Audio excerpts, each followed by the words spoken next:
Yeah, he was outside. It was uncovered and the rain could fall there. Why? Do you think the rain could have affected the crime scene? Okay, I think we're good. I think we should be good for now.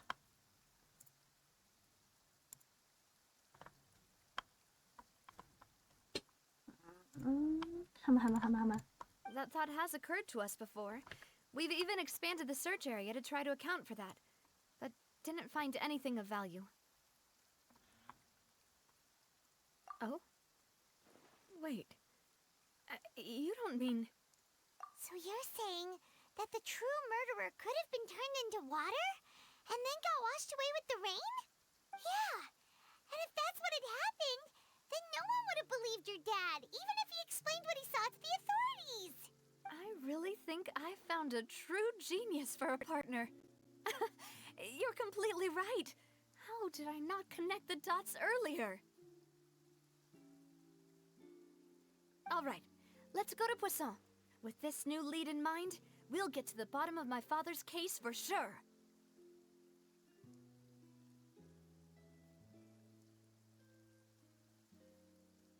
Yeah, we should be good. Progress for sure this time.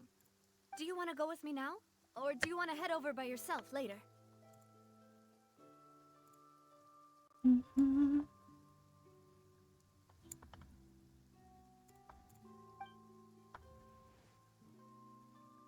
We should go while the idea is still fresh. Great. Let's go then.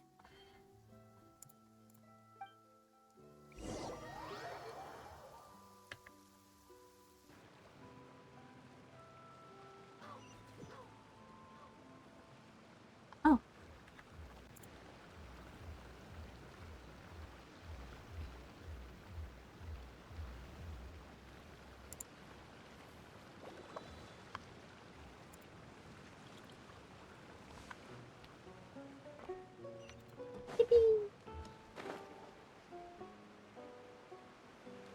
I hope the audio is good now.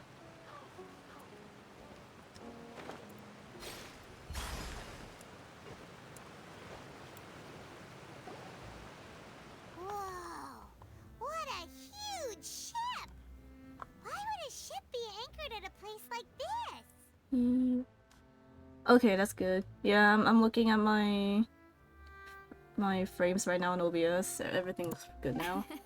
There's no need to be so surprised. While it may look like a ship, it's actually Spina di Rosula's headquarters. Yeah, I had to go to my settings in OBS and tinker with my what the fuck's it called again? My bitrate. I had to reduce that down a little.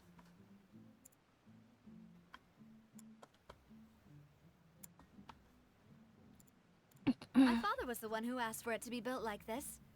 Perhaps our taste in exterior design is the only thing we occasionally had in common. A gigantic and glamorous ship embodies discovery, opportunity, ambition, and conquest. It symbolizes Spina di Rosula's bright and limitless future.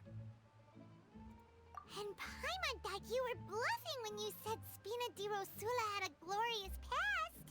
Paimon was confused why a group with such a history would live in the sewers.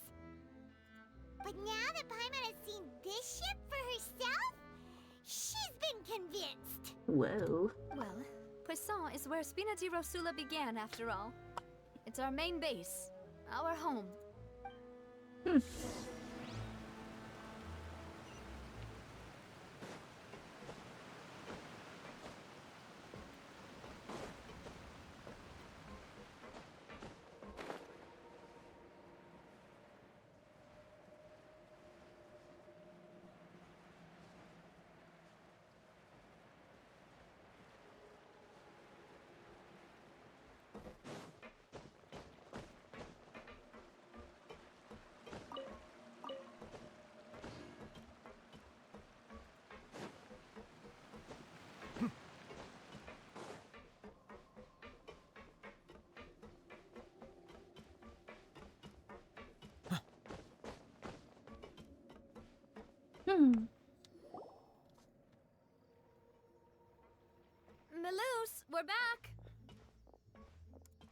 apologies for the wait, demoiselle, and our most important partners.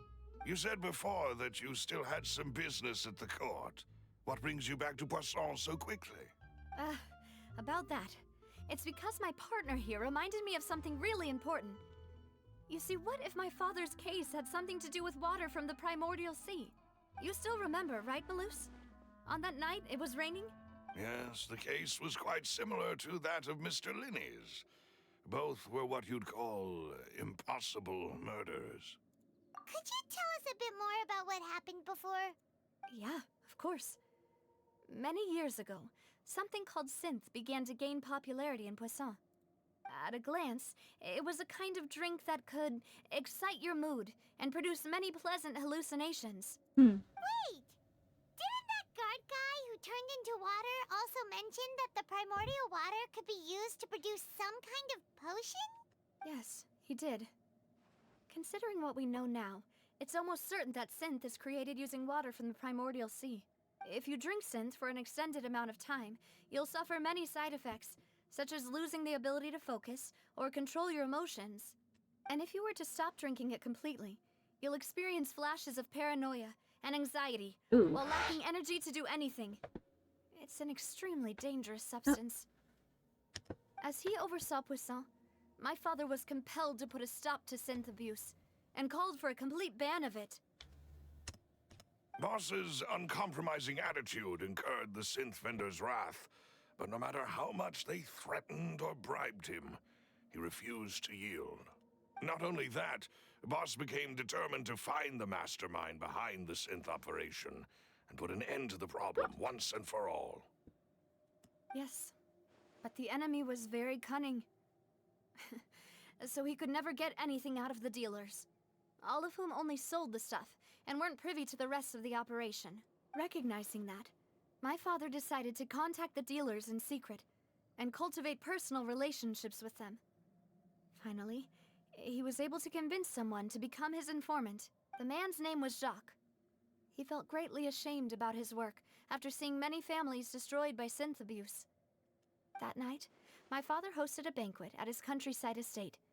He planned to meet up and exchange information with Jacques over some food. But then, we heard 2 gunshots from the courtyard. We raced to the scene and found my father, still holding a gun, and Jacques, who was already dead on the ground. Oh. Huh? How did that happen? Aren't they on the same side? Sounds just like Lenny's case, doesn't it? In both cases, the culprit seemed obvious, but neither appeared to have any motive at all. Looking back on it, though, I now believe the most important clue was something we all overlooked at the time. There were pieces of clothing left at the scene. But they could have belonged to someone who got dissolved. Precisely. It's all thanks to you that I made the connection now. Back then, we all just thought they were some costumes that Jacques used to disguise himself at the banquet. But, considering it now, it's almost certain that they belong to a third person at the scene. With one extra person, we'll also need to reconsider why the 2 shots were fired.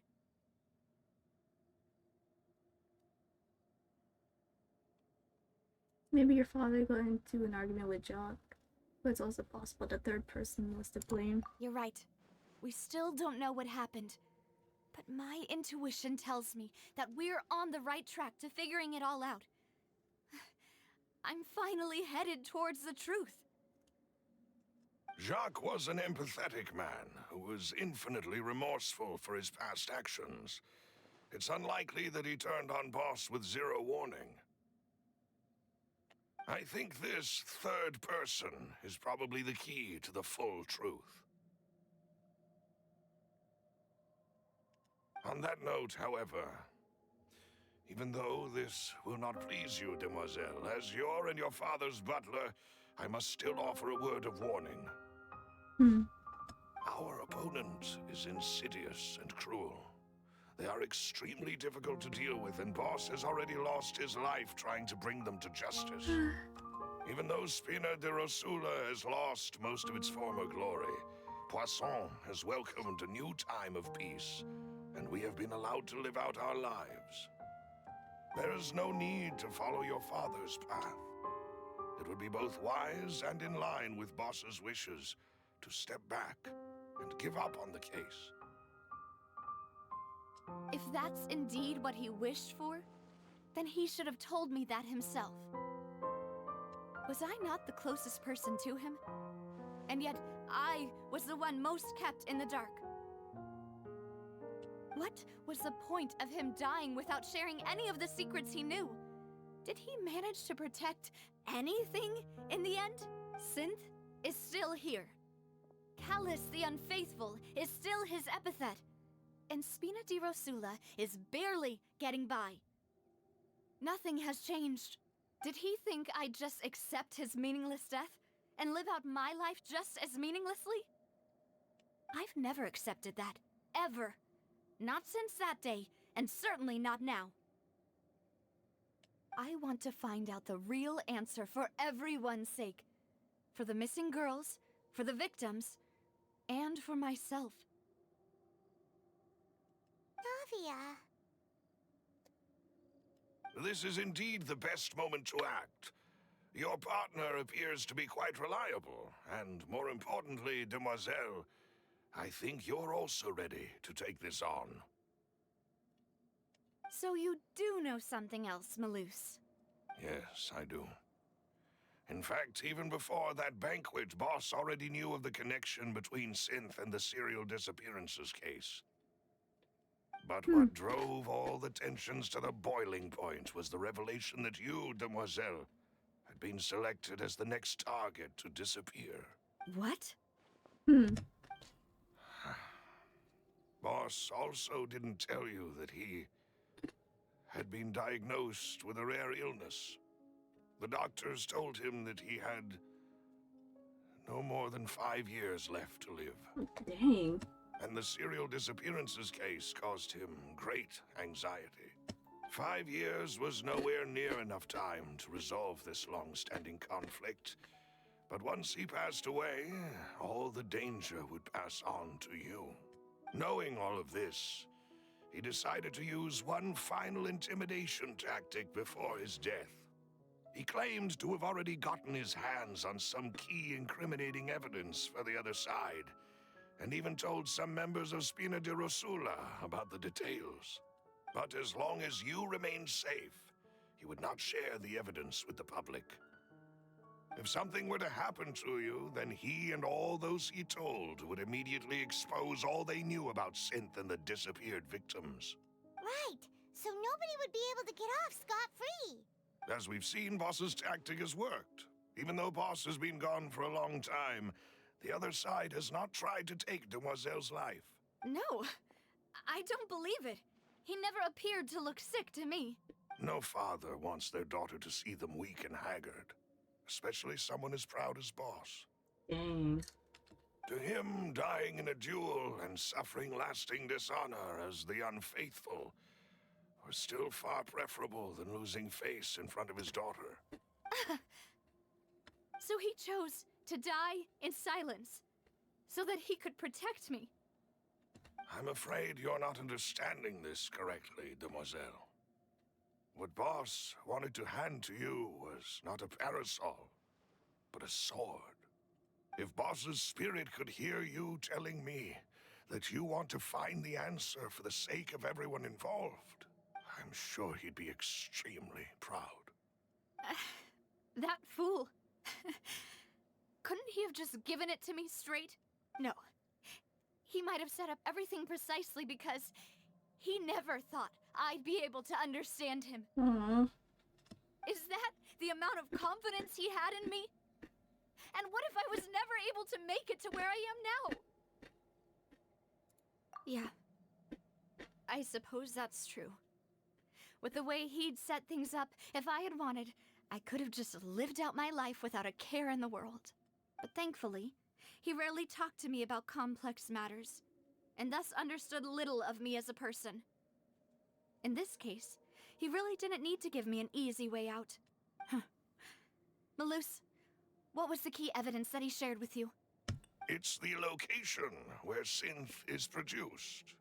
Essentially, it's the enemy's headquarters. When he was threatening the enemy, Boss didn't share the specifics of the incriminating evidence he found.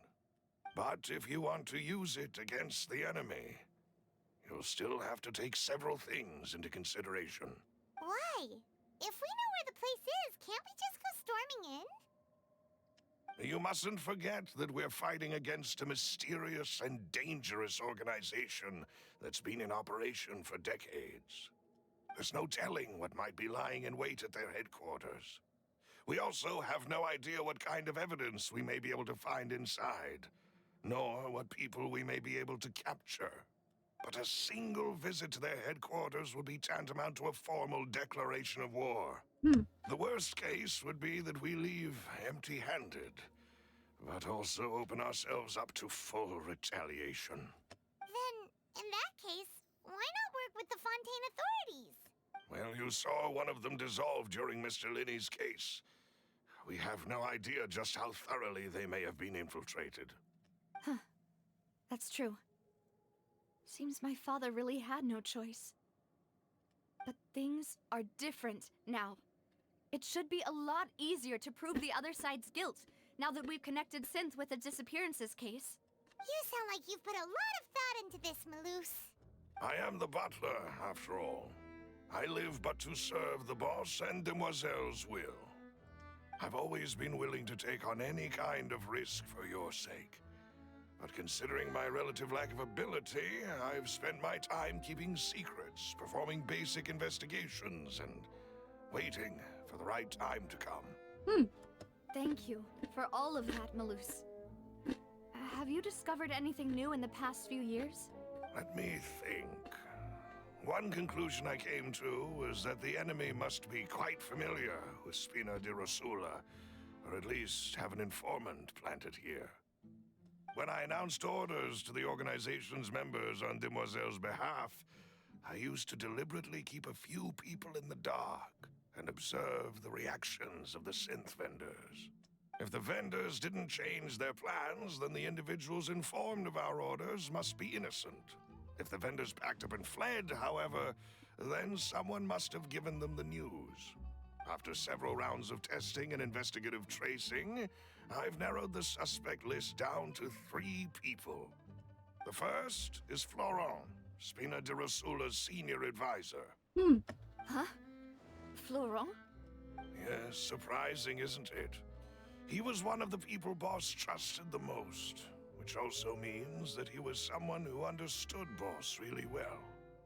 Thanks to his position within Boss's innermost circle, he always knew our upcoming plans and could thus avoid capture this whole time. There's someone else like him too. Marcel, the head of Confrérie of Cabriere. Uncle Marcel. What is this confrère? It's a guild in Poisson. Boss helped it to grow to its current size and prominence. In the beginning, they were only reselling some daily goods, but now they're one of the richest guilds around, with a lot of business connections in the city. So, they're like a sister organization of Spina di Rosula? Yes, you can say that. When we were fighting against the synth dealers, they provided us with plenty of support. It's a bit difficult to imagine someone using their own money to hunt down themselves. The final suspect is Thierry, the man responsible for coordinating information between Spina di Rosula and the guards. Although the guards mostly leave us to our own devices, there are still many activities we have to report to the local authorities. Since Thierry is always in the know about our current activities, he could theoretically always plan one step ahead. I see. These are all people who I communicate with quite regularly. To think that the enemy we've been fighting against has been right next to me all along, among those I trust the most. It's almost too hard to believe. If you want to investigate them, please take every precaution to not alert the quarry. Judging from our experience, the enemy is extremely cautious. That's insane. Of course. And thank you, Maloose. You've provided us with a lot of great information. You're too kind, my lady. I'm just doing my duty. And before I forget, proving Boss's innocence would also mean clearing him of blame in Jacques' death.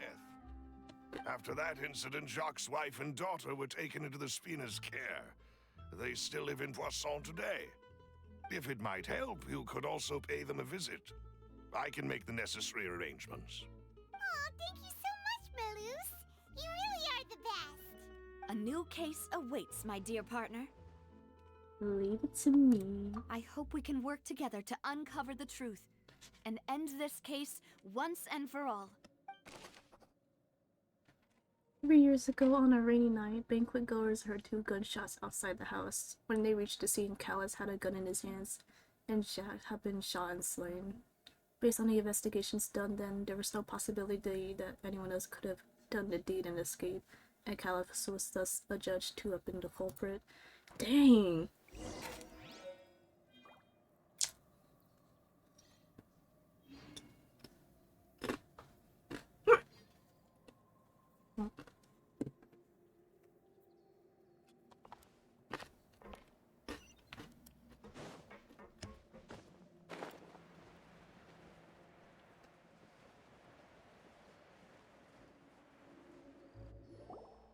It is settled, then. Please excuse me, and enjoy your conversation at your leisure. Thank you for arranging everything for us, Malus. Excuse me, miss. Do you need anything from us? Aww. Oh, Hey, Navia's all quiet. This isn't like her at all. Let's not bother her for now. I'm sorry that I only came to visit after all this time. After what happened, I didn't know how I was supposed to face the two of you. Ah, if it's about that, there's no need to apologize. After my husband died, Spina di Rosula sent us a lot of mora and support. I understood your guilt and apology to be genuine.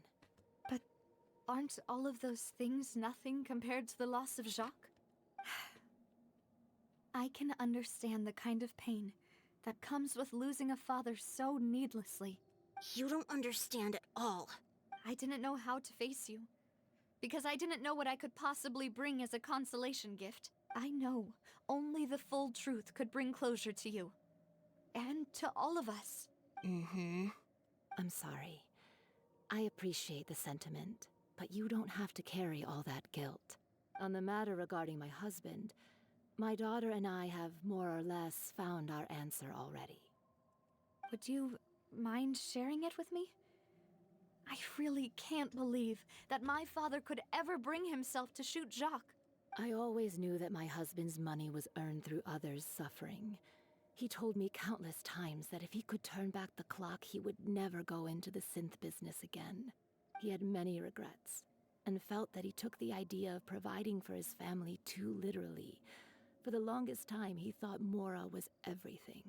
So when Mr. Callus came to him with a proposal, he accepted it almost immediately.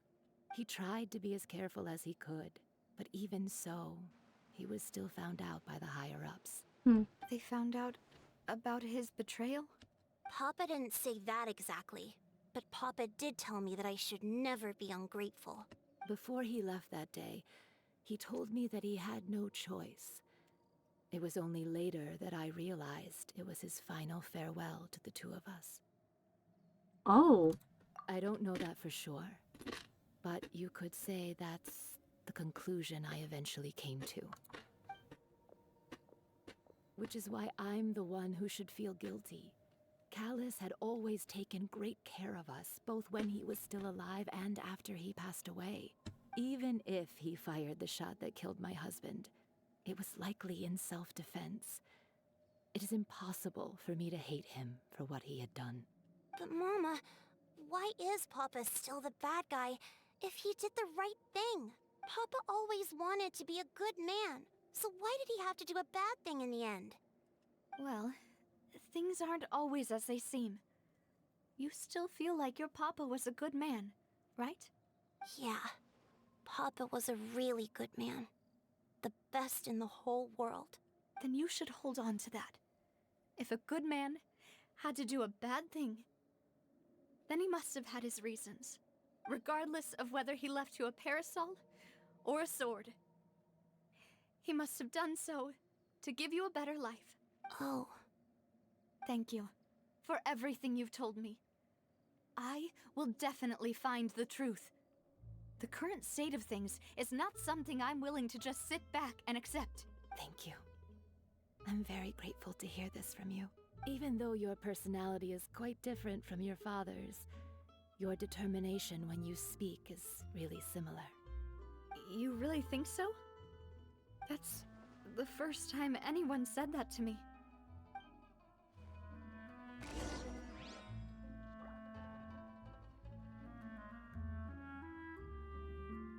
Doc's family believes that he had struggled greatly with the order to kill Callus. Did Callus act in self-defense, or was there more to the incident?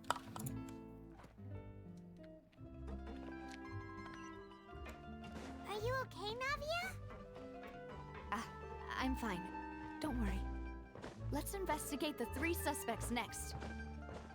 Florence should be nearby, and we should be able to find Thierry and Uncle Mar-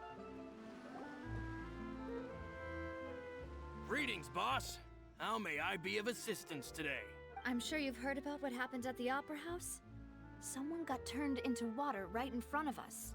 Yeah, I've heard. With something that dramatic, I'm sure journalists will milk it for all it's worth. And it'll be all the talk for the next several weeks. It also reminded me, on the day that the incident happened with my father, it was raining outside, and we found some clothes left at the scene. After my partner here put the dots together for me, I feel like we should try to reopen his case. Can you do me a favor and try to recall what happened that night? Let me think. Mr. Callus was feeling pretty upbeat that day. So he was drinking and bantering away with us at the table. After that, he told us that he wanted to go get some fresh air. So we let him go without thinking much of it. Who knew that we would hear 2 gunshots ring out right after? My first reaction was that Mr. Callus's life was in danger. So I grabbed my holster and made a mad dash toward the scene. But when I got there, it was already too late. Mr. Callus was standing over a dead body with a gun in his hands. All we could do was look back and forth at each other, not knowing what to say. So you also remember 2 gunshots then? Indeed. The guard said that the first shot didn't hit anyone, while the second killed Jacques. But I've never really bought that explanation. Reason being, Mr. Callus had left his gun on the table. I even made sure to confirm that before running to the scene. But according to the guards, that doesn't mean he couldn't have had other guns on his person. About the clothes left at the scene that you mentioned, do you think there was a 3rd person there who was turned into water? It's very possible. At least from our perspective, my father had no reason to kill. So he would also have no reason to bring an extra gun with him. The gun he was holding probably belonged to Jacques, or a 3rd person on the scene. Yeah, that makes a lot of sense.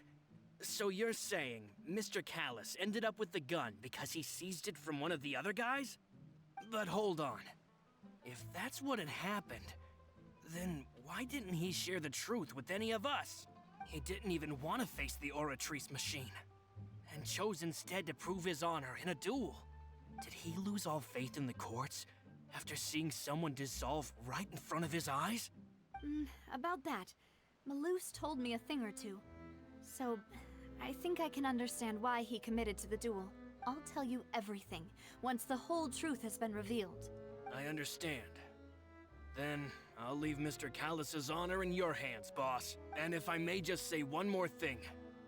The whole Callus the Unfaithful epithet has been a thorn in my side since the day it was invented.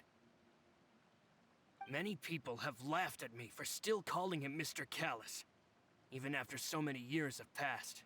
But it was Mr. Callus's trust that allowed me to rise through the ranks of Spina di Rosula and live the life I lead today.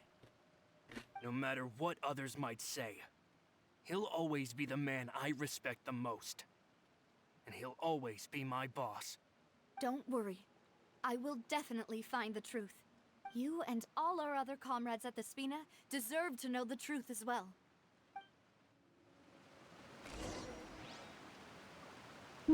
Let's see. Laurent, the advisor to the Spina di Rosula, claimed that he was very grateful to Callus for his kindness. He was also present at the banquet on the day of the kiss and can provide evidence that Callus did not carry a Water gun comes with him. in many flavors to the discerning palate. Shut up! Mondstadt Please, water please, is stop! crisp and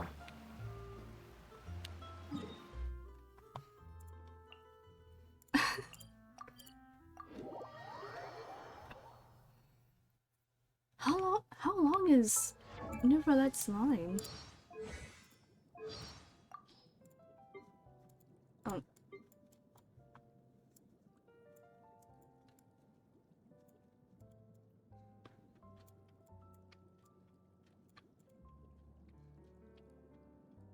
water comes in many flavors to the discerning. I did not need to hear you yap about tasting waters in different regions. Hey, Thierry, it's me. Oh, now, what brings you here, Miss Navia? I've heard that you made quite the name for yourself at the Opera House. Oh, so you've got news of that already. Oh, okay. Hey, I'm also a member of the Guards, you know. The way you make it sound, people would think I was sent off to Poisson because I had done something wrong. Are you sure there isn't a little bit of truth in that? Under normal circumstances, shouldn't you have been called back to the city already? I mean, where I work is really up to me. Let's just say I enjoy the ambiance of Poisson. Callus did a fantastic job running the town, building Spina di Rosula from the ground up and clearing many obstructions in my way. It would be next to impossible for me to find a similarly easy but high-paying job in the city. Anyway, enough chit-chat. Are these two friends of yours? You, here for some formal business? Yes. These two are my partners. What happened at the Opera House made us realize that Linny's case and my father's may be related. We're trying to reinvestigate the details of my father's old case. Ah, I get it. You think there might be more to the case now that we know people can be dissolved into water, right? I was also flabbergasted when I first heard of it. If you want to go through the original files from your father's case, I can help you look for them. That'd be much appreciated. Thank you. Actually, I have another question. Do you have the authority to dispatch Gardamex? Of course. Without them, I couldn't possibly handle Poisson on my own. Why do you ask? We definitely can't use them to forcefully get more evidence for your father's case. Well, you see, just recently, we were attacked by a horde of unnumbered Gardamex in the city. So, if you hypothetically wanted to do something against me, all you would need to do is get rid of the mecha serial numbers and send them after me. Then you think too highly of my abilities. Dispatching mecha is very different from controlling them. If I had to make an analogy, when you order a dish, the chef will make it for you. You can ask the chef to cook, but not to massage your shoulders or carry your baggage. If you try to make unreasonable demands, the chef would just think you're out of your mind and ignore you completely. The same goes for me and my Gardamex. Removing a serial number is also not as easy as you might think. There are a lot of complex steps to it, and it's almost impossible to keep it a secret. So I can promise you, those mecha were definitely private units. They're certainly not cheap. So whoever their owner is must be super rich, powerful, or both. Now that you mention it though, being in the synth business would definitely be profitable enough to afford this. Makes sense. Oh, then you're officially in the clear, Thierry. Oh, thank you for the vote of confidence, Navia. Jokes aside, I'd like to wish you all the best with your investigation. I'll be staying in the city for a little while, so just come find me if you need any support from the guards.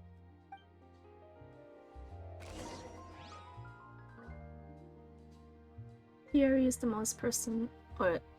Thierry is the person responsible for official contact between the Spina di Rosula and the guards. According to him, only the sufficiently rich can privately own large number of Gardamex. Oh! Oh, It's just some chronic problem I have flaring up again. Nothing to worry about. Yeah, man. Yep. I'm like, who the fuck's coughing in the background? Because I don't really have Baiju on my screen for that long.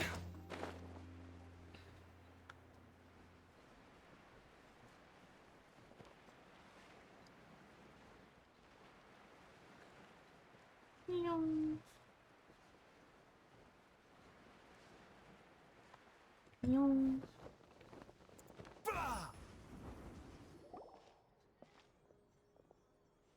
Hello. How may I help you? I'm here to see Marcel. Could you please let him know? You can just say Navia's looking for him. Sure. I will let him know right away.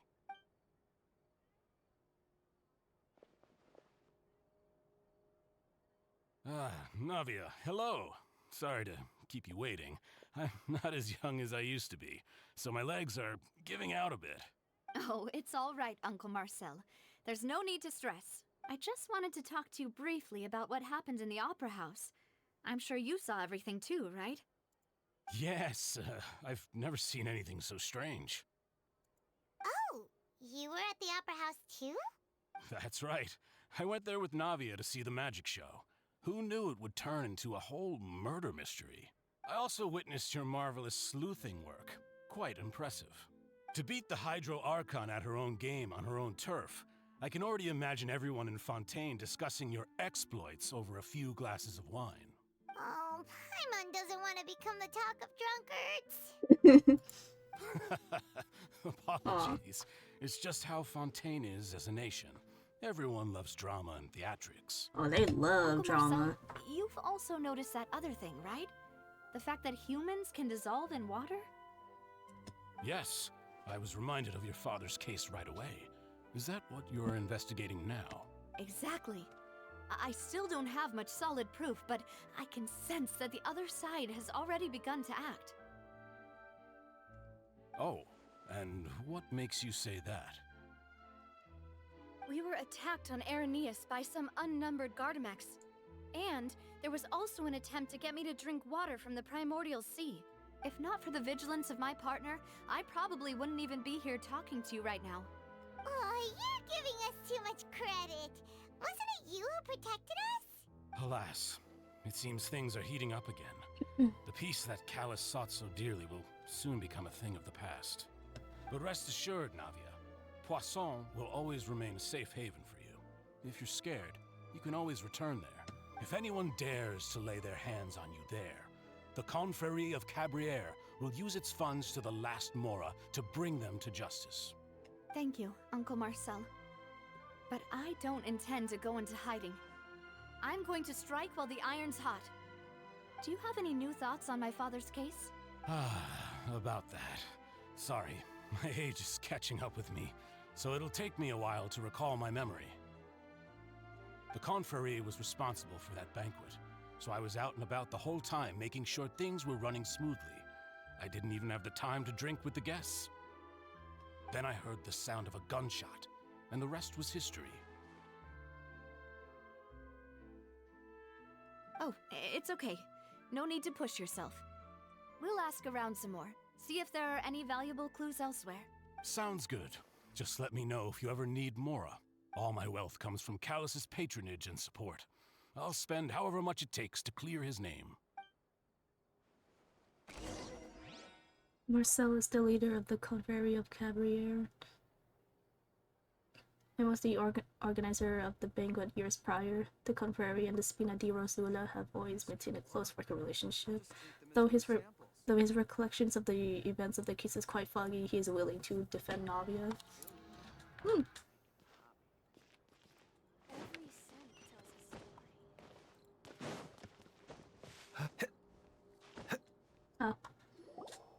We've talked to all three suspects, purely based on their conversations with me.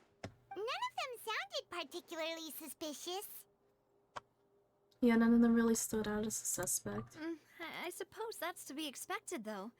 If a single conversation's all that's needed to find them out, then my father wouldn't have needed to investigate the case for so many years. Anyway, Even though we didn't make a breakthrough, let's still compile what we were able to find. But where should we start? Yox motive. Ah, you're right! Flora Jock. mentioned that Callus probably only ended up with the gun because of circumstance. Oh, hey, No, Avatar. makes sense. Yeah, so the thing is, I had to, like, stop my stream and then go back on again, like, twice because my CPU was, like, pretty much, like, maxed out. And I was, like, streaming for, like, 6 hours. Or, yeah, nearly for 7 hours. And, yeah, like, apparently the in-game audio was, like, getting really buggy. And like I had to close VTube Studio to like to have the CPU like take it down a little bit. But yeah, I'm just thinking of probably getting like a better CPU if I really need to, but I don't have any like immediate plans for it right now. My PC is kind of getting to age, to be honest. Yeah, because the PC that I'm using right now, like yeah, it was I bought this PC for like $400, well, $420 plus the monitor that I'm also using right now, and he told me that apparently the PC at the time I bought it was like 4 years old. So I think some parts maybe like I think they're starting to get to that stage of like, oh, maybe it's slowing down. I don't know, but overall it's still good. And the specs for it for the deal that I got was like pretty good too, apparently. But yeah. Yeah, it's a little dated, yeah. Yeah, I'm thinking of like getting a new PC and all that good stuff, but like I said, I don't really have like plans for it at the moment. And plus I don't have the kind of money at the moment. So yeah. 8 years old girl? Dang. God damn.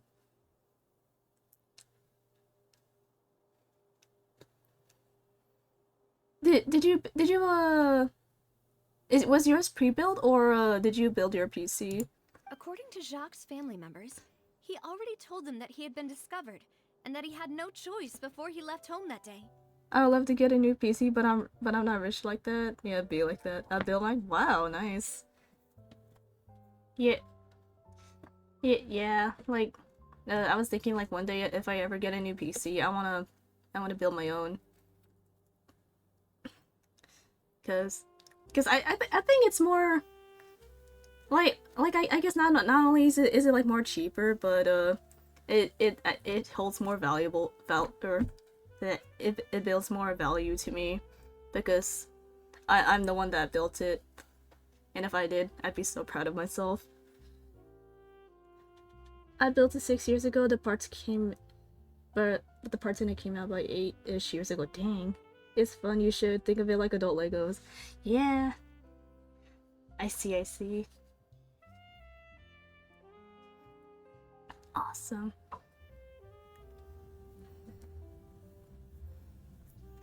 Yeah. But yeah, cause I don't know what else to say, but like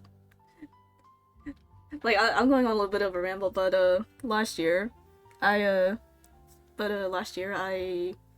built my Zoom TKL keyboard that my sister recommended to me last year. Like I built all of this from the ground up when I was given like the pieces and everything, and the moment in work, I've never felt so proud of myself in like a long time. If you ever need help, I'll be here as a resource. Oh, thank you so much, Mar. Thank you. I'll definitely reach out to you if I ever need help with building a PC.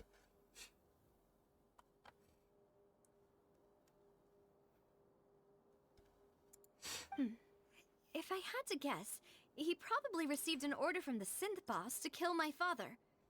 Had he refused, he and his family's lives would have been forfeit. Yeah, it's an expensive hobby. Yeah. Keyboards are like, no, I mean like, still like PC building and getting into like keyboards is such an expensive hobby. Cause my sister is also into keyboards and she has like, let me think. Dude, the moment I bring up like how many keyboards my sister has, I have to think at this point like how many she has. It's like what, 9? Yeah, 9 at this point, and she's been into that hobby for like probably almost 2 years now. But yeah, but it's so crazy. Like she often switches her keyboards out for like for like school and for gaming, and I'm like, what the fuck? Holy shit.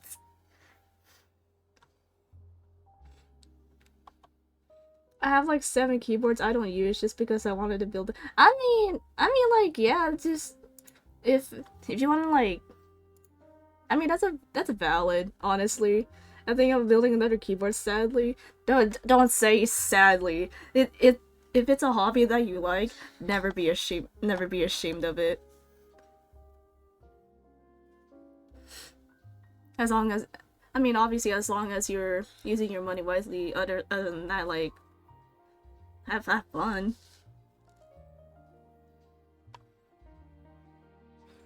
It's a hobby that I like, but my wallet doesn't. Yeah, I feel that. Cause I also dabbled into like other hobbies like I'm convinced I'm low-key into like figure collecting, cause I already have like what, almost 10 Nendoroids. Yeah. 10 Nendoroids, a good, like a small manga collection that I have, and so much money that I put onto like Omori merch. Like at this point I probably spent around like $1,000 on Omori merch. If you have more than 5, I think you'll like figure collecting. Now you're right. You're right actually.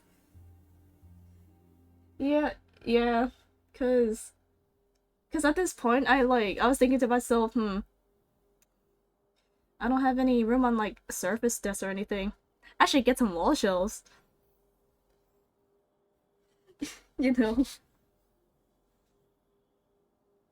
There's a lot of hobbies I really would love to get into, but like you said, my wallet doesn't like that. And it sucks.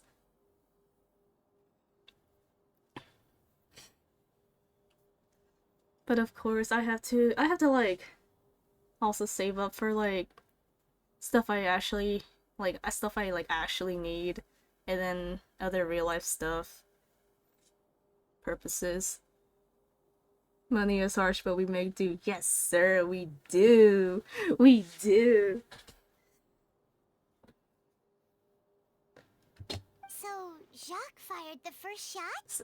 Oh, I forgot how to talk. How are you, by the way? Isn't it like late where you're at?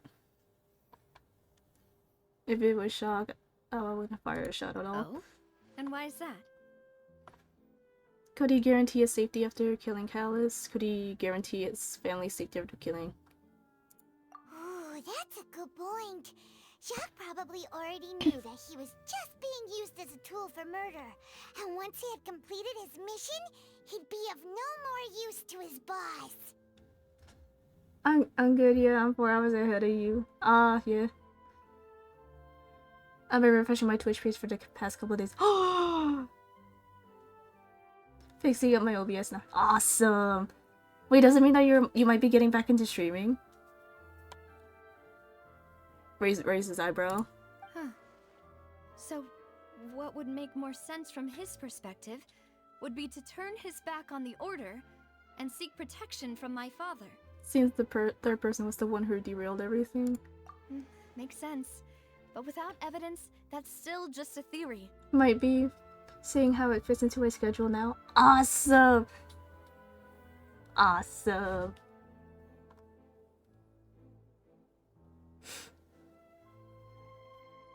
If you ever do stream again, I hope I could tune in. If the time is right for me. Besides, Jock, the attack from the Gardamex has been bothering me quite a bit as well. It's obvious that our enemy has become more antsy after the secret of the primordial seawater was revealed. Do you think he knew, even then, that we'd follow this lead to the end? I thought it was about time I came out of my hiatus. Yeah. Given everything that's happened since, it's quite possible. You could maybe consider it as like... How do I say this? Like... I don't know, like you were... Or just like a revival or something. Maybe you'll probably gain a new audience, if not probably a better one too. But who among the 3 suspects would have the ability to control privately owned Gardamex? Or what am I saying? Target audience. Yeah, new target audience. Or Thierry? Thierry, you say? Huh. It is possible that he's figured out a way to convert the Gardamex for personal use. But I didn't feel like he was lying when he was talking to us about the mecha. I also don't think he'd be able to keep that kind of tampering under wraps. Yeah. Had he actually tampered with the mecha, we'd be able to prove it with a simple check of the guard's inventory.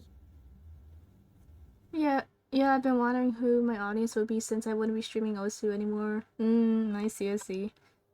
Dude.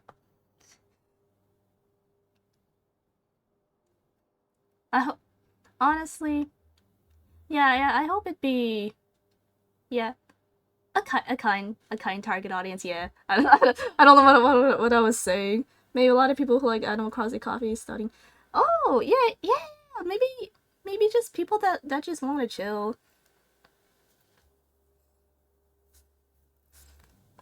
But dude, it's so wild. I don't know how to say this. Like, I don't want. I'm not trying to like put myself on like or like put myself on like a high horse or whatever. But like, I still can't believe that I got you into Osu that many years ago, and like you like gained an audience from that. You even met like BTMC and Will Stetson when you went to TwitchCon at the time. Like that shit was amazing. I bet you had a lot of good memories there. Oh yeah, I still have that Osu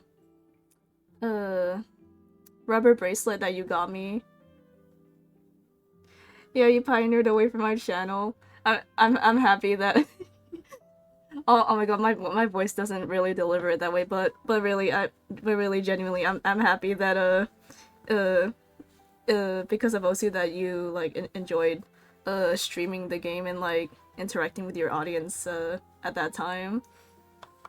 And he even made a like what we thought was like a lot of money at that time because we were still in school back then. But yeah, I was really happy for you. If the mecha were taken from the guards, it should be pretty easy to find out when and how that happened. Maybe it was someone else. If the mecha were taken from the guards, it'd be pretty easy to find out how and when that happened. Hamana. Florent? Florent? It is true that he was closest to my father, and thus had the best chance of learning about his dealings with Jacques. But as Spina di Rosula's advisor, his work mostly deals with personnel and security, so he shouldn't have much means when it comes to finances. So you're saying he's too broke to afford a mecha army? It was fun meeting all the big name P's. Was interesting for sure. Hallway P was another story. Wait, what do you mean by that? What? In like, if you wanna talk to me in private about it, like that's fine too. If you don't want to share it here.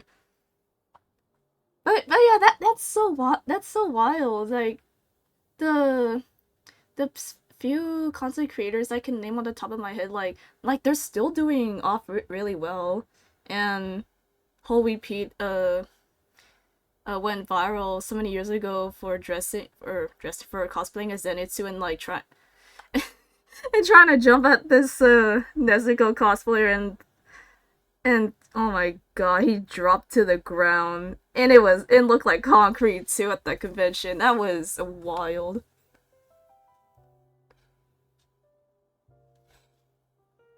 Hoipi was basically a really nice guy, and then he went viral and he changed so much. Wait, what?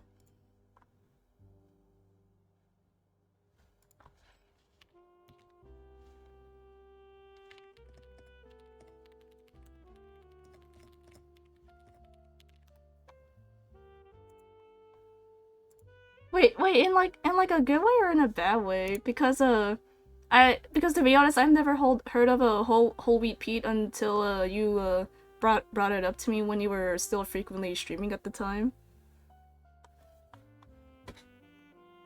Exactly. He can't. And even if he could, I don't think he would be able to dispatch a whole group so quickly. Maybe it was someone else. Marcel. Uncle Marcel? My father did really trust him. And they worked together on a large number of projects. Maybe that's how he got to know Jacques. And with funds from the Confrérie, he could also afford a large number of Gardamex. Still really hard for me to imagine, though. After all, Uncle Marcel has been around since I was just a child. Also, wouldn't this mean he has been spending a whole lot of mora and energy to fight his own synth business?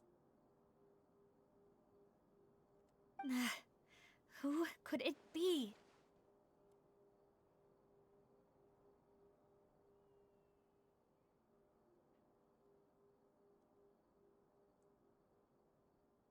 He was a genuinely nice guy when I first met him, and then after going viral, he started doing all these pranks and kinda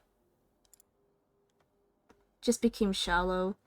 I don't know, I haven't spoken to him in a long time, so maybe he's changed, but that's just my experience with him. Oh. I see. I see.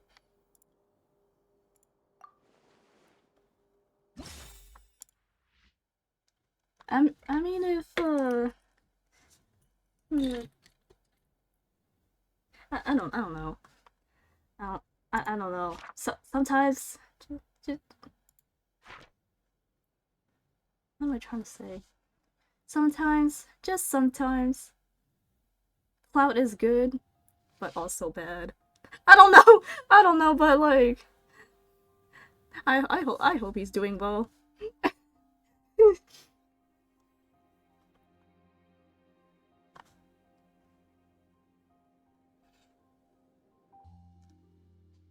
Yeah, there are a few Osu friends who I kind of fell out of touch with, but there are a lot who I still catch up with time to time. Awesome. Which of these suspects are most likely to commit crime?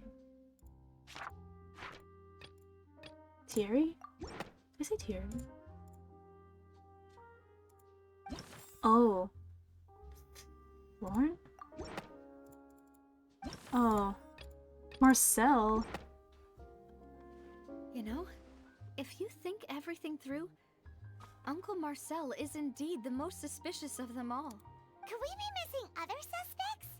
Malus didn't know about the people turning into water thing when he narrowed it down to these three, did he? Malus has always been very reliable, and his judgment of others' trustworthiness has been fair and well considered. When he laid out his case for the three, the rationale he gave me made a lot of sense as well. The suspect is knowledgeable about the Spina's internal affairs, has the means to dispatch Mecha to assassinate us, and possesses significant intellect and foresight. Even if I don't want to believe it, I'm starting to see how things could all tie back to Uncle Marcel. He is someone who's very close to you after all. Well, We still have another trump card on top of all the theorizing and speculating. This is production base. Yes. Maloose did say that charging straight in there would be extremely risky. But we don't have any other options right now.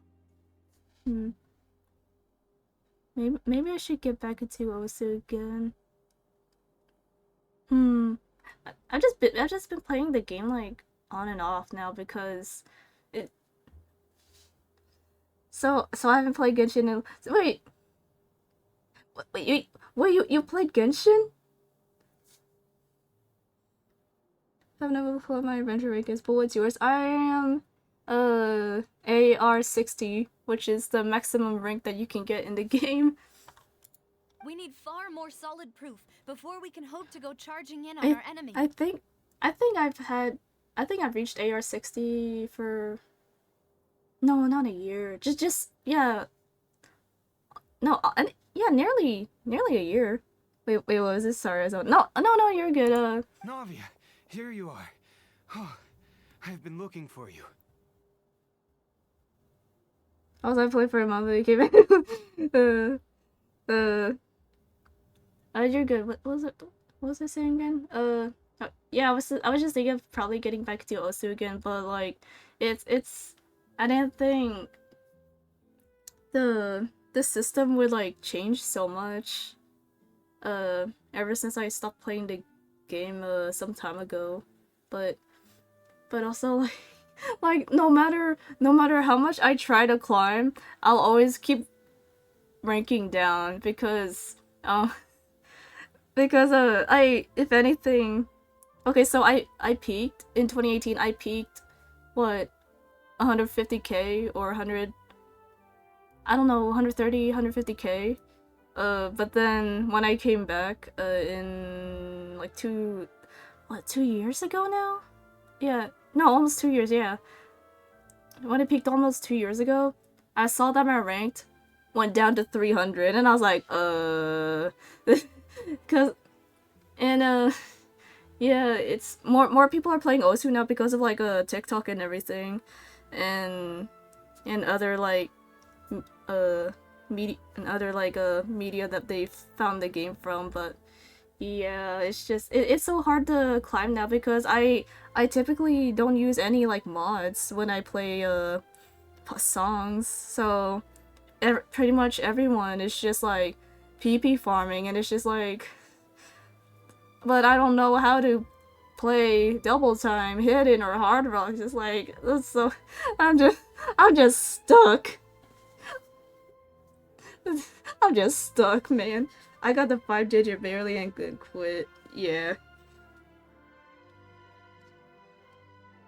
DTHRs, and it is sadly. It's because of like yeah.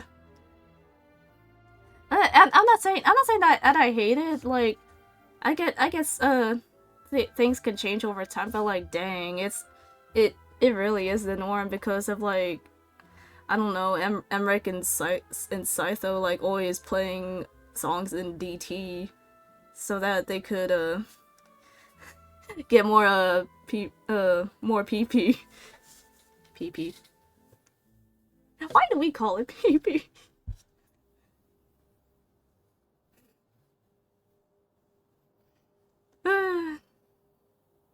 PP funny. PP funny indeed. Huh? Aren't you the guy from the guards? Did something happen? Yeah. Alright. I've decided. My goal in life is to at least reach 5-digit. If I can reach 5-digit, I will be happy. But then I would also have to force myself to play mods, which is something I need to practice on, and it's gonna take me a while. Performance points.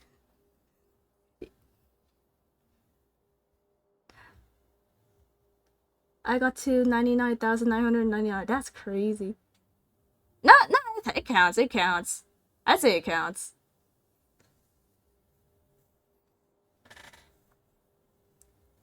If that's where you peaked, then that's actually like awesome. Yeah. News came from Irenaeus just after you left. We've got another trial on our hands. Then I never played again. Yeah. Wasn't that place built specifically for holding trials? What's so newsworthy about this one?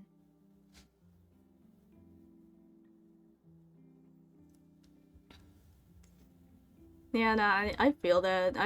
Yeah, the reason why I've been playing like on and off is because I don't know, I don't know, I don't like losing confidence in myself, like, I don't know, like, I will, like, my timing is kind of awful, and it's just the beatmaps that people make, sometimes are just like a little too weird for me, but, I don't know, all I have to do is just like get good, you know? I know. But they said the person they're putting on trial is a Fatui harbinger called Tartaglia. Huh? What? Child? Is that someone you know? Yeah, was it just a stranger? Yeah, it is. Yeah, we know him. Maybe even a little too well. Well, he's been accused of being the true culprit behind the serial disappearances case. It's absurd, don't you think? I'm gonna make my rounds on Twitch and then head to bed. Awesome. Alright, well, I'll see you next time, Mar. Have a good night and take care. It was nice talking to you. Wait, how? None of our investigations have had anything to do with him. Alright, bye-bye. Bye, Mar.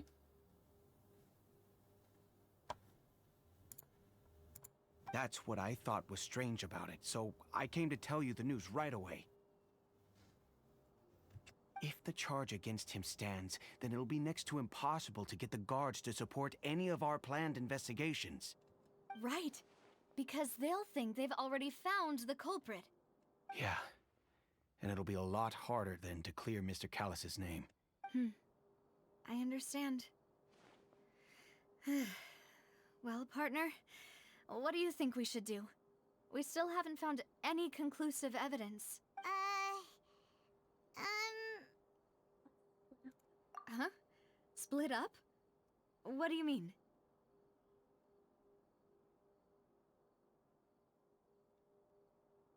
You can go to Irenaeus while I go investigate that place. I'm coming in my combat abilities. Just as expected of my partner.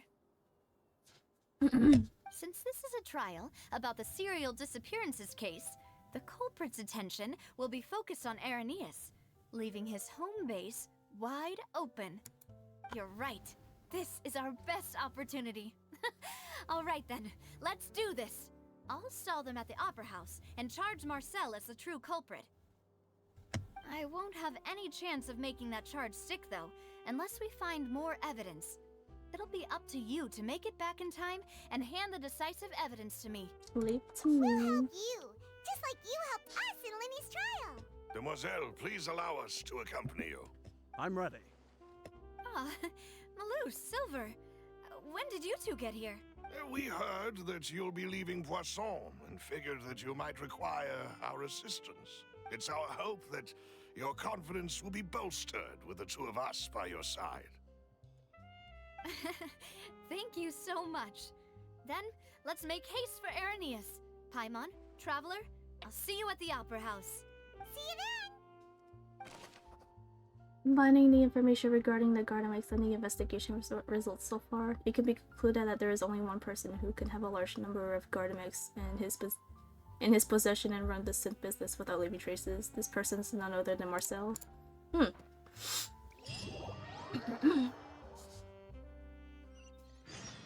that Navia has set out for Irenaeus, we should also get going. The location has already been marked on the map, so let's head over. Huh. According to Malus's info, the synth production base is underwater. Oops. Let's go and try to find the entrance. What's his place?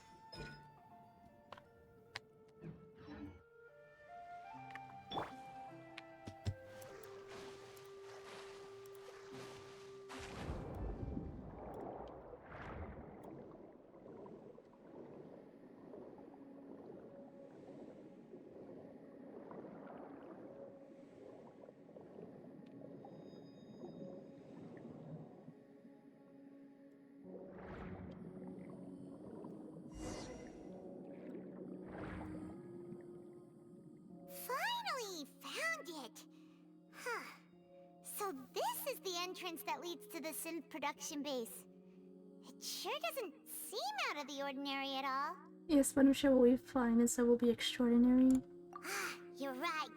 An important place like this is bound to have a ton of protective measures and mechanisms.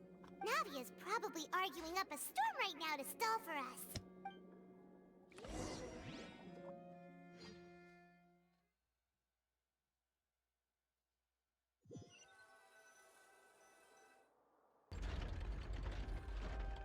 It would appear that I must repeat my question again, Mr. Tartaglia.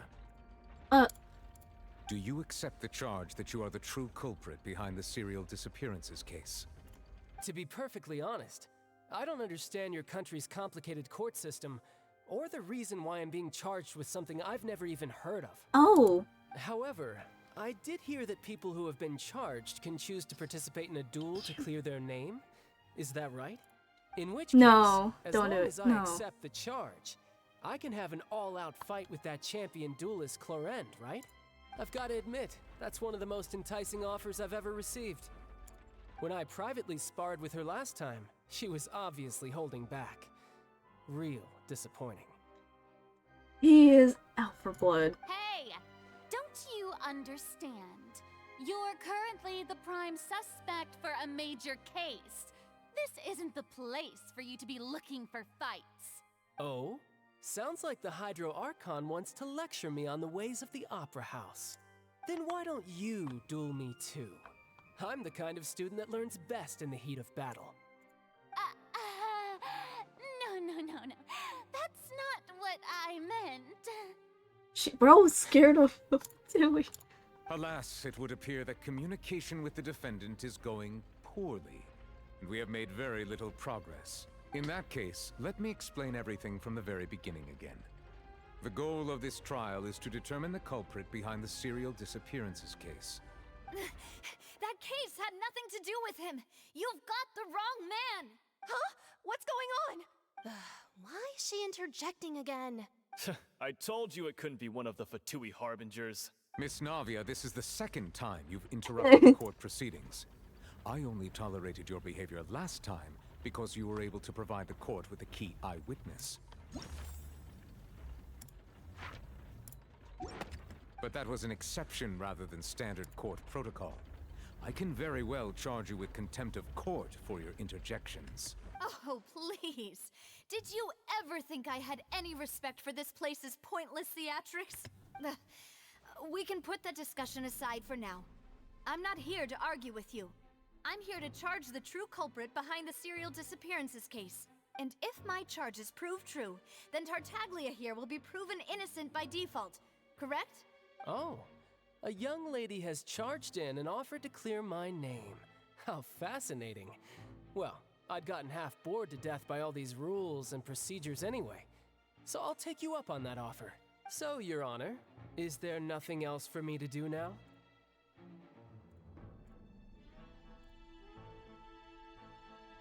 You may take a seat for now in the audience, but that doesn't mean the suspicions against you have been lifted.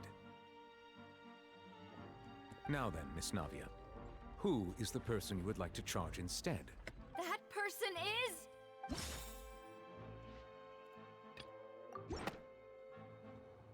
Marcel, the head of Confrérie of Caribert. Huh? What confrérie? Never heard of them in my life. I've heard of them, but weren't they Spina di Rosula's sister organization?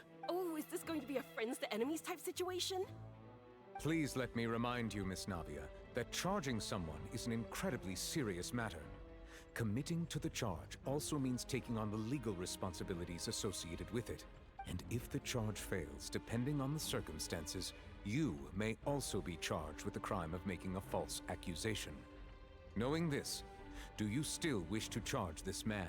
Yes, I do. In that case, I declare the charge to be valid. Miss Navia and attorneys, please take your places on the court. Members of the guards, please contact Mr. Marcel right away so that he may stand trial.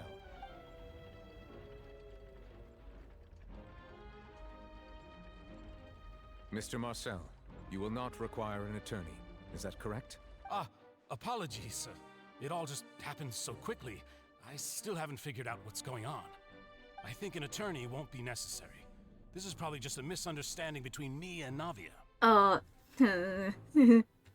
Very well. I don't know. In that case, since both sides have now arrived, Miss Navia, please present your charges.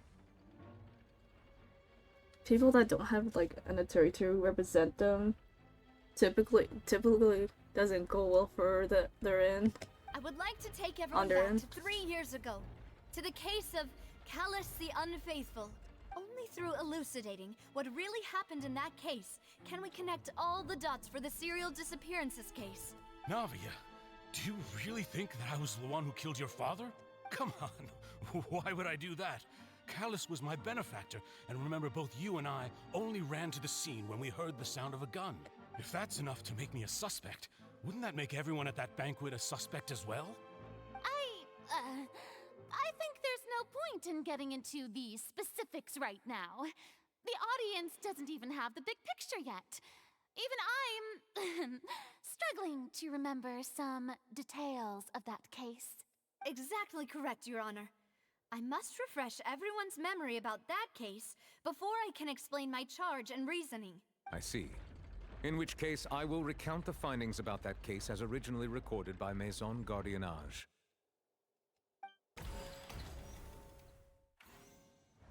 On the day of the murder, Spina di Rosula hosted a large banquet in a countryside estate owned by the Confrérie of Cabriere. During the banquet, all attending guests heard 2 gunshots from the courtyard. When the guests arrived at the scene, they found the primary suspect, Callus, holding a gun, while his acquaintance, Jacques, lay dead from a gunshot wound. The guards' investigation did not recover any other firearms from the scene. As a result, they concluded that the suspect's first shot must have missed, while the second must have taken Jacques' life. The suspect did not dispute this conclusion, and also declined to defend himself in court. Instead, he chose to prove his innocence through a duel. Callus was defeated by champion duelist Clarand in the ensuing duel, and soon succumbed to the injuries. These are the known... Oh, whoops.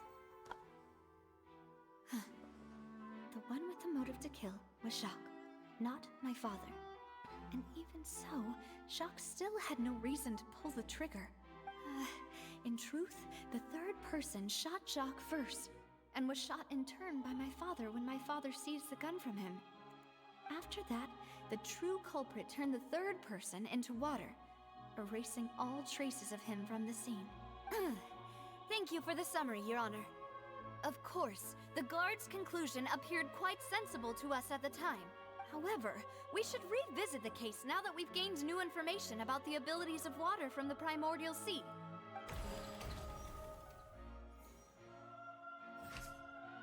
On the day of the murder, Spina di Rosula hosted a large banquet in a countryside estate owned by the Confrérie of Cabriere.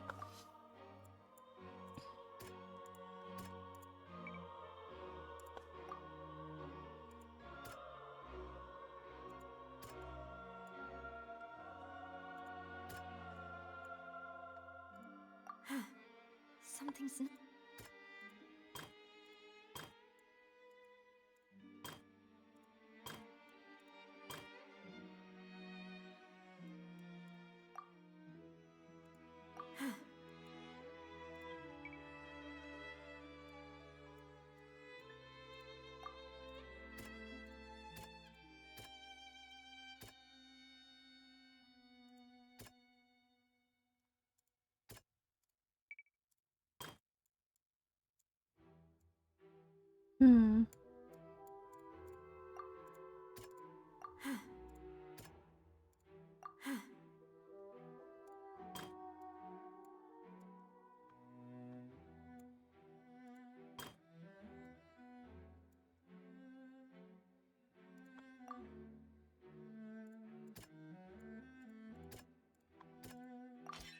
The testimony of the victim's family confirms that Jacques had thoughts of assassinating Callus when he set out for the banquet.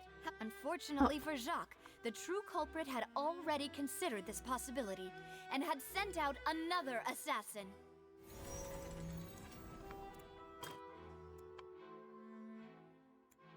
It is not certain that Callus did not bring a gun with him. Moreover, details of the case towards the possible existence of a third person on scene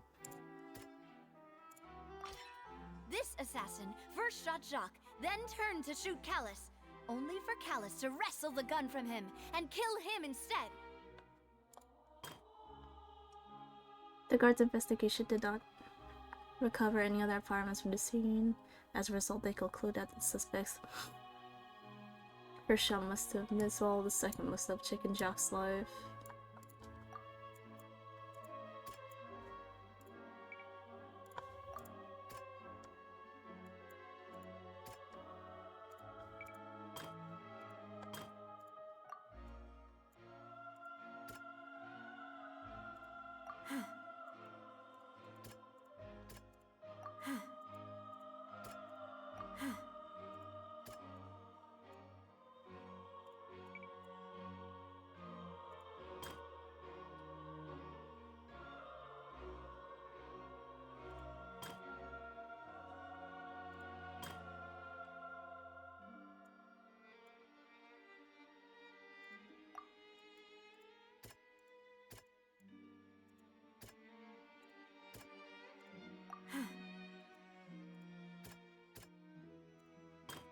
Is there really... A pile of clothing was found at the scene. The guards once believed they were used by Jacques as a costume to disguise himself. But now, it is clear that the clothes were proof that there was a third person at the scene, and that they were turned into water after committing the murder. Since it was raining that day, the culprit was confident that they could use the rain to wash away all traces of their dissolved accomplice. Realizing this, the true culprit caused the hired assassin to dissolve into water, leading everyone to believe Callus was responsible for Jacques' murder. This is the true version of events.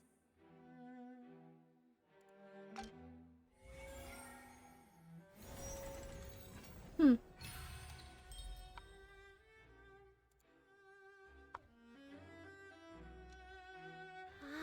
that's what happened. Wait, you're telling me something as dangerous as water from the primordial sea has been used for all these years? What a great theory. It also explains Callus's and Jacques' respective motives. I guess they didn't shoot each other after all. Mr. Marcel, you are the one being charged with the crime. You should provide a rebuttal if you wish to prove your innocence. But I think I agree with everything Navia just said. In fact, there was nothing in her speech that directly implicated me. Then, may I ask some questions?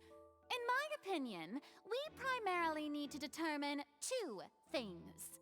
One, do you have the evidence to back up your claims? I'm afraid not. At least not at this very moment. Boo! If you don't have any evidence, you should just go home! I may not have the evidence with me, but I know where I could go to collect it. If we look up the deserted clothes against a record of people who went missing around the same time, we should be able to find a match. Considering the serial disappearances case, the guards probably kept careful records of all missing persons from around that time, regardless of age or gender. That makes sense to me. Monsieur Neuvillette, I would consider this to be a reasonable investigative direction. Why do I feel like Farina's acting a little differently today? Maybe she's scared of embarrassing herself again? Alternatively, she's become more diligent after charging an innocent citizen in the last trial. My second question has to do with the ensuing duel.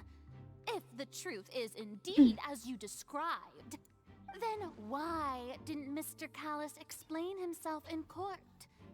If he had testified that a person had been dissolved, he could have at least mounted a defense. I've thought about this too, and the answer is actually pretty simple. He felt there were things that were more important to him.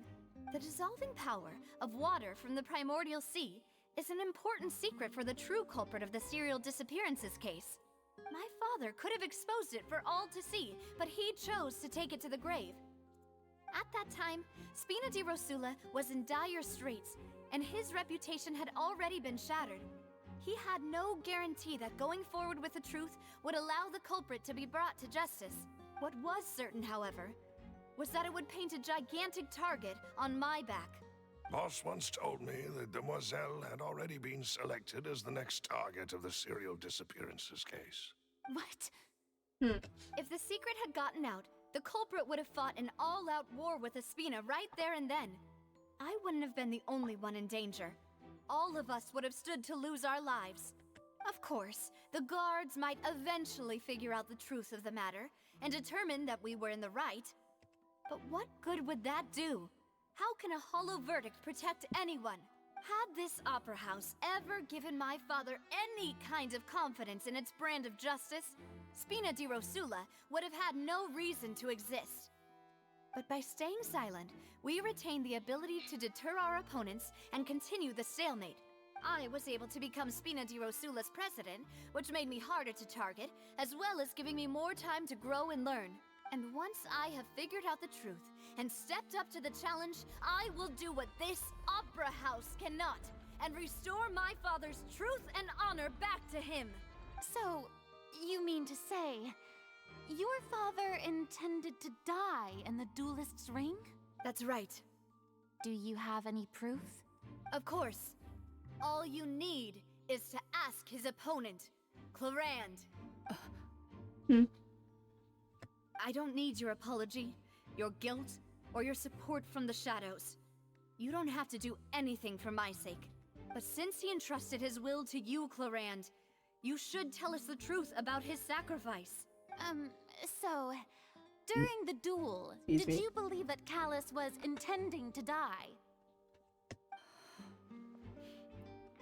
Yes, I did.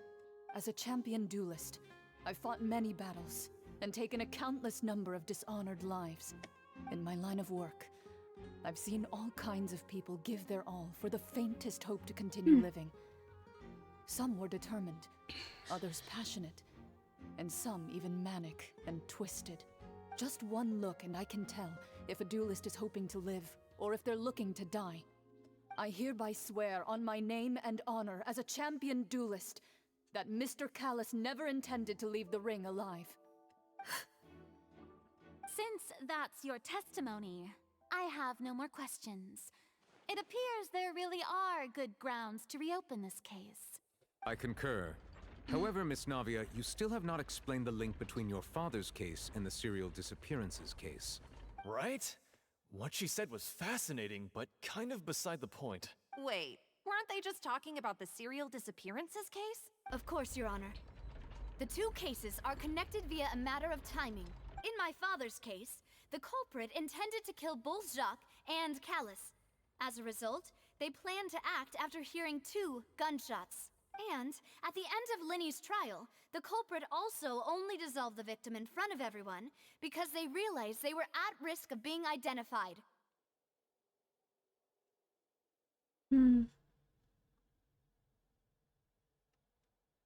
The culprit could only time their actions so precisely if they were already at the scene.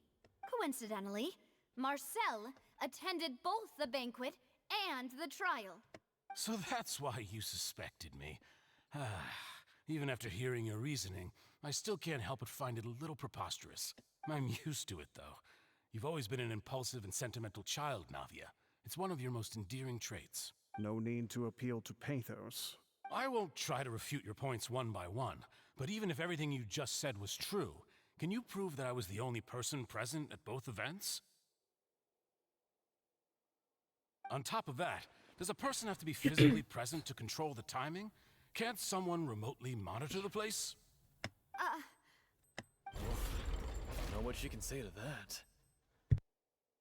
I know that even with that, you might still think you can reduce the list of suspects with some further investigations, until I'm the only one left on the list. Alas, who won't feel at least a little hurt by an accusation of murder from a girl you see as your own daughter? But if I were to dismiss this completely, you'd also think I'm not being considerate of your feelings. Ah well, let Uncle Marcel teach you another lesson. Do you know what the biggest flaw in your reasoning is? I suppose you're gonna tell me anyways. It's timing again. I'm a businessman by trade. From that standpoint, there's no reason for me to kidnap young women. It's a high-risk action with nothing to gain. In addition, I left my home in Snezhnaya when I was young to come to Poisson and work in some trade. My business only thrived when I received Callus's patronage. But the disappearances began before I ever stepped foot in Fontaine. I do apologize, demoiselle. This was my mistake. No, it's not your fault. I'm sure he had come prepared. Is there anything else you'd like to say?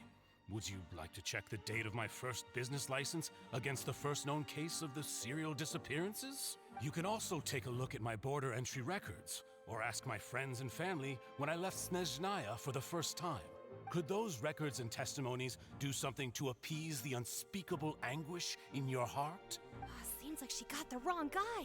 At this rate, Navia will be convicted for falsely accusing him. I think you've done a superb job of dissecting your father's feelings as he neared the end of his life. But aren't you going against all of his wishes and expectations right now? He wished for you to become more rational, collected, and conscientious, instead of dwelling only on your own feelings. Once you've learned to be more considerate of others' feelings, and to stop rushing headlong into things, you'd have met most of his expectations. This isn't just about me, and it never has been. The biggest difference between me and the rest of the victims is that I still have the ability to search for the truth, while that same agency has long been taken from them. The people whose families were destroyed by synth abuse, the people who lost their loved ones to the serial disappearances, and the people who suffered tragic ends due to their sense of justice. Many people's images are flashing before my eyes. And whose image do you see, Marcel?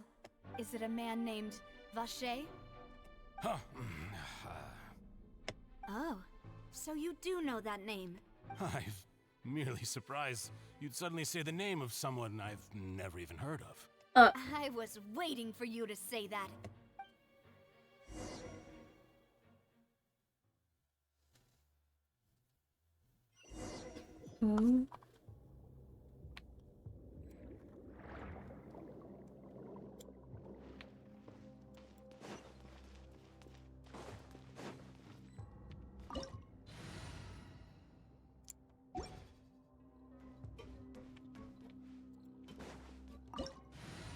No, let me just...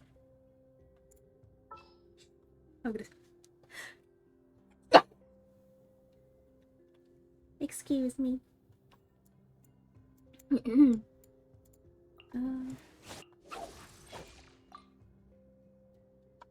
Yeah, shoot it.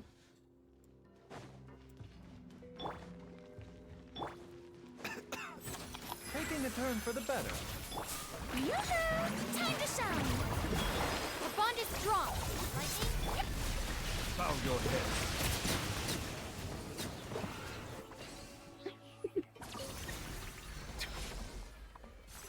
Whoa!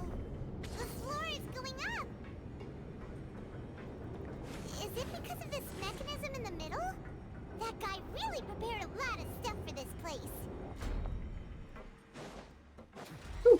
My chest. Ooh.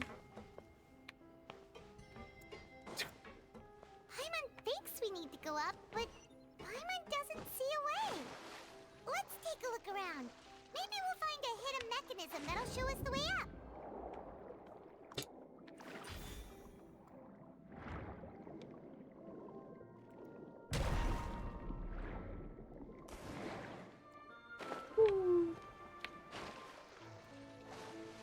I forget Fontaine people can do that. For Fontaine characters.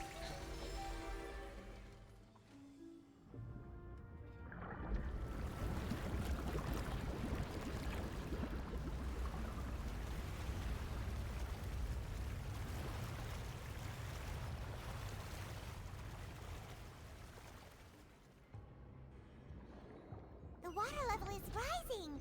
Now we can swim to the top.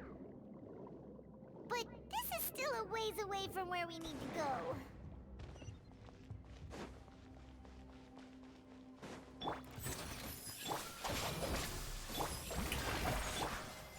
Silence!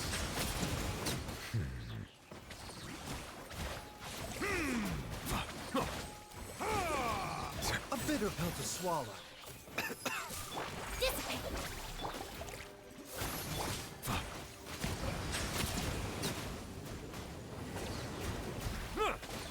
Remember, health comes first.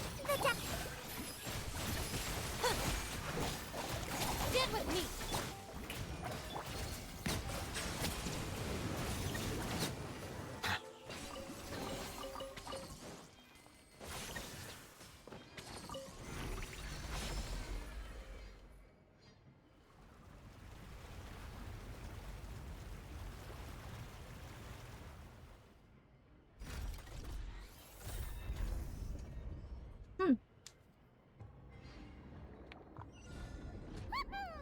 Now the path is clear. Let's go.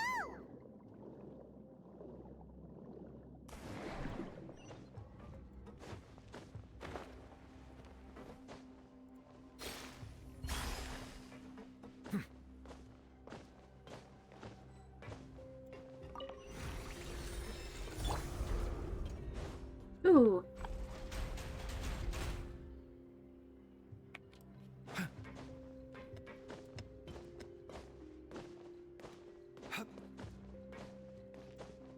A bitter pill to swallow.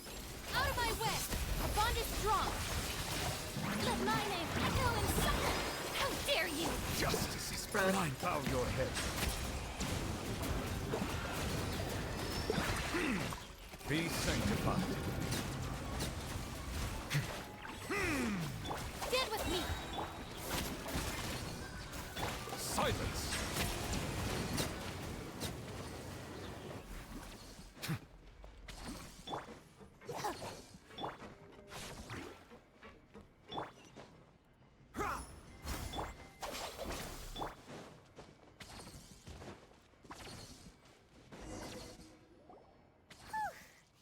After all that, we finally made it to the innermost sanctum. Though, as expected, the mastermind isn't here. That's right. Then let's hurry up and find some evidence so we can get back to the Opera House and help Navia.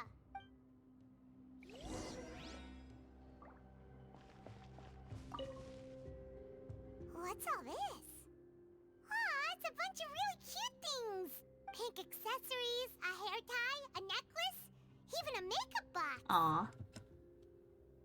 There's a name too. Oh, Paimon sees it too, but why are all these cute things labeled with different girls' names? They probably belong to the victims. Huh?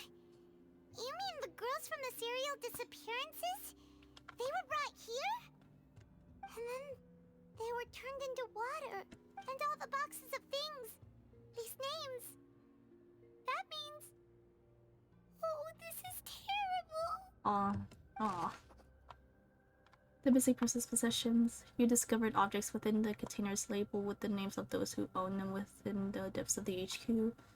The names here must have something to do with the victims in the serial disappearances case. This might be proof that this was their final stop.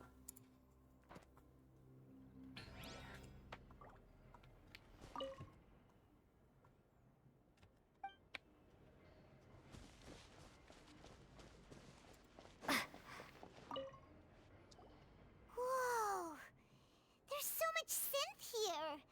And so many bottles of ingredients that probably just contain the waters of the primordial sea.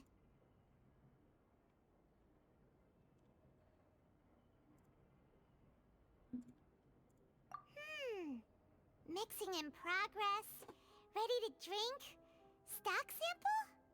Huh. They've also got all the synth pretty clearly labeled. Whoa! There's even fruit-flavored synth? Well, that definitely proves that this is where they produce it. Yep, it's super obvious.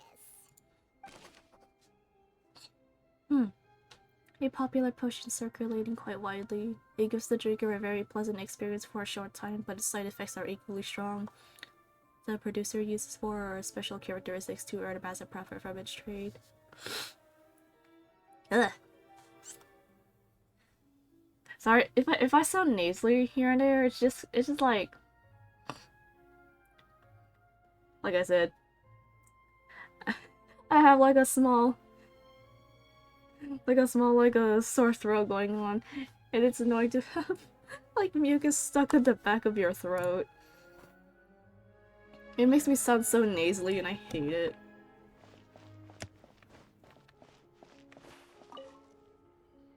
What's this over here? Looks like some kind of place for research.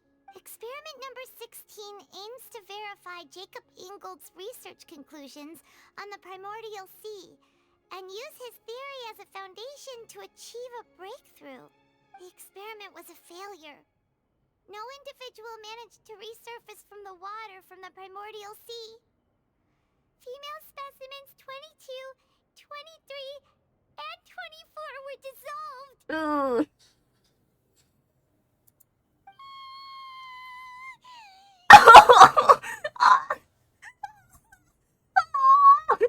Paimon, no! No! Sorry, traveler.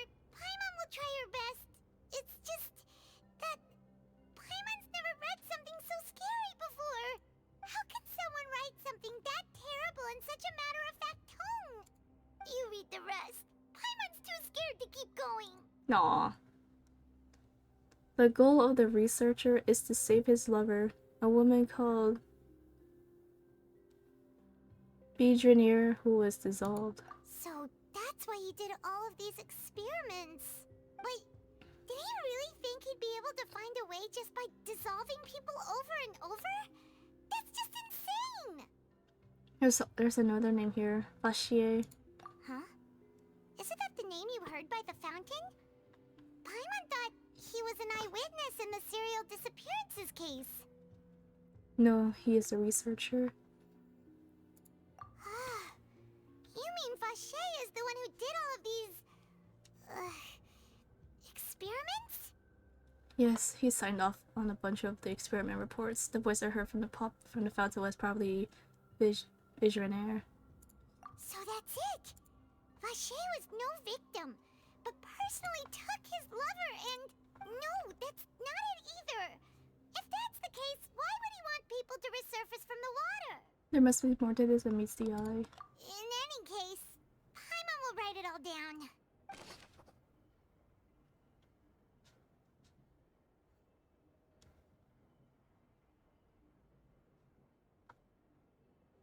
Experiment number 16 aims to verify Jacob Ingold's research conclusions on the primordial sea and uses his theory as a foundation to achieve a breakthrough. The experiment was a failure. No individual managed to resurface from the water from the primordial sea. Female specimens 22, 23, and 24 were dissolved. There are many records like these. Oh!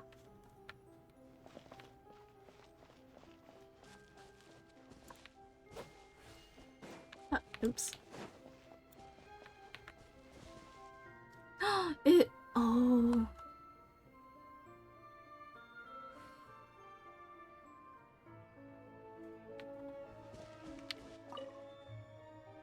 Let's see what's written here. Nothing escapes Detective Paimon's eyes. Callus.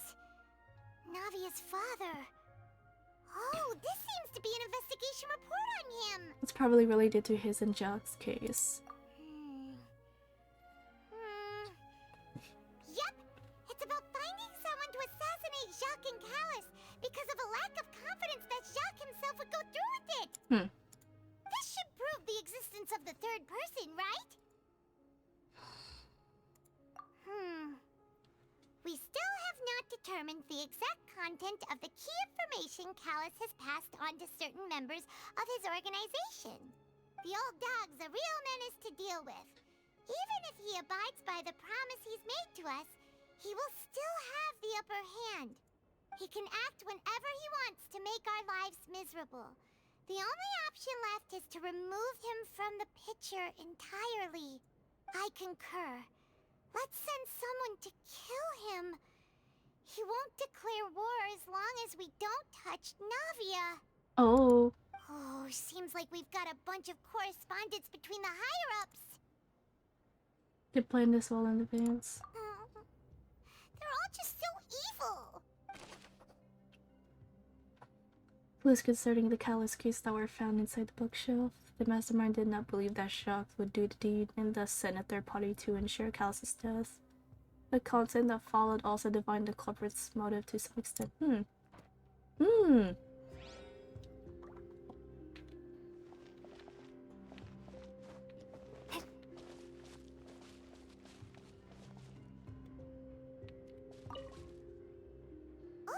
look! There's an important-looking basin over here, and it's full of water! This must be water from the primordial sea. That means this is where they make all the synth! And that special water is the main ingredient! If you dilute it with normal water, you'll get synth, but the pure stuff can dissolve a human! Paimon will take notes on this incriminating evidence! Primordial seawater pool. The pool found within the HQ is filled with water from the primordial sea. The mastermind can use this to create synth and directly use it to dissolve people. We've looked at almost everything here, and it seems like our theories were spot on. But What really is this Vachier? yeah, we haven't found anything that reveals his true identity. No wonder even Neuvillette wasn't able to find anything. Whoever it is probably destroyed everything to do with that name a long time ago. That way, even if we bring all this back to the opera, we won't be able to identify the true culprit. Clever, but maybe not clever enough. Let's look again. Sure thing. Paimon won't admit defeat to this guy either.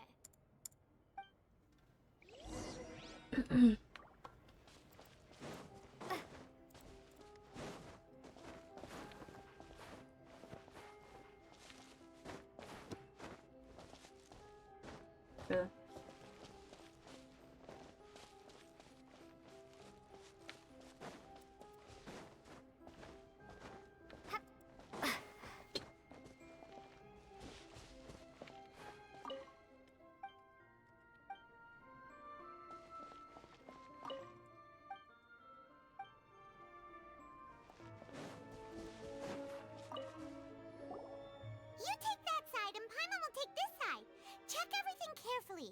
We'll find something for sure.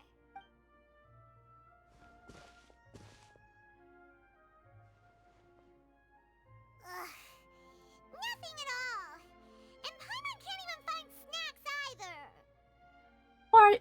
Oh my god. Paimon, I found it. Whoa, really? Let Paimon see. Venier. Isn't that Vachier's lover's name? Veneer. Oh my god, I totally botched that name earlier ago. Veneer. Then you found her diary. Let's see. Aw, it's just a normal diary chronicling their love story. She was so sweet too. Oh, Paimon feels even worse for her now. Take a look at this page. She made a list of baby names. So many! A whole page's worth! But they're all crossed out. Was she unhappy with all of them? The final name she decided on was Marcel. Oh! Wait, but Marcel's pretty old. Has this case been going on for so long that he's Vachier and Venier's grown son? I figured it out. Let's go, Paimon. Hey! Paimon still hasn't figured it out yet. The notebook belonged to a lady named Virinaire. Anyway, she records many stories of her time with her lover Vachier.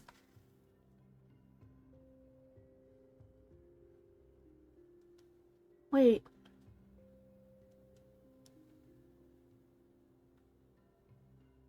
Oh, never mind. Sorry, I thought it was something else. She recorded many stories of her time with her lover Vachier. On one of these pages, she prepared many names of their future child, and the name they settled on and named was Marcel.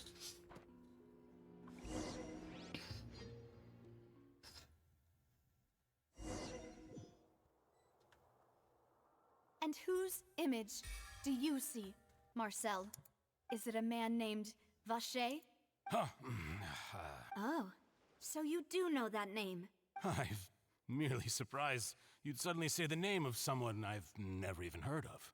I was waiting for you to say that. Navia! We're back! Oh. As expected of my partner. I just knew you'd return in the nick of time. Just how often do you intend to flout the rules of this court? It's all right, Monsieur Nervalette. Given their confidence, I expect they've found the crucial evidence. You say you've never heard of Vachier.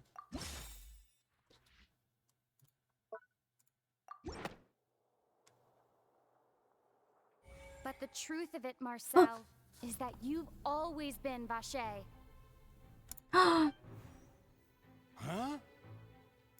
We've investigated your lair and we already know everything! After your lover, Vinier, was dissolved, you kept abducting young women to experiment on the hopes of bringing her back to you! You even created Marcel as a new identity, and destroyed all records of your past as Vacher! So that's it. Even the villains in opera performances rarely go that far. And with that, Marcel's motive has now been established. This information regarding your past also dismantles your prior timing defense. Well, Marcel, do you know where you went wrong? You fixated your gaze on the lover that passed away, instead of paying attention to the living people around you. So, you never noticed how we changed, or how we grew as individuals. You also never understood Boss's real expectations for his daughter. Or our determination to see things through. Your determination. Mr. Marcel, please speak up now if you would like to defend yourself. Otherwise, the trial will move on to the next stage. Do you really think I wanted to do any of this? Pay attention to you? What for? Have you ever paid attention to me? Ever empathized with my... No one helped me. No one even believed me. All those decades ago, God damn it. Even the officers from the Maison Gardiennage were laughing at me. They said there's no way a human being can turn into water. So I must have gone mad from grief. Vinier's death was brushed away by all of you as if it didn't matter at all. Well, now you know, don't you? Ha! Well, it's too late now. All those who were dissolved are gone forever. You only have yourselves to blame. You set up this ornate opera house in pursuit of your so-called justice, your beloved drama, while turning a blind eye to the suffering of the people. It's already on the final stage. Vinier is dead. We promised each other that we would always be together. Wherever she goes, I will follow. But I'm not from this blasted place. So I can't be dissolved. No matter what I do. Aww. Hey, is that water from the primordial sea that he's drinking? I can't dissolve. Can't dissolve. Can't dissolve. Do you all see? I can't go. I can't follow. So if I can't go where she is, what choice do I have but to try to bring her back?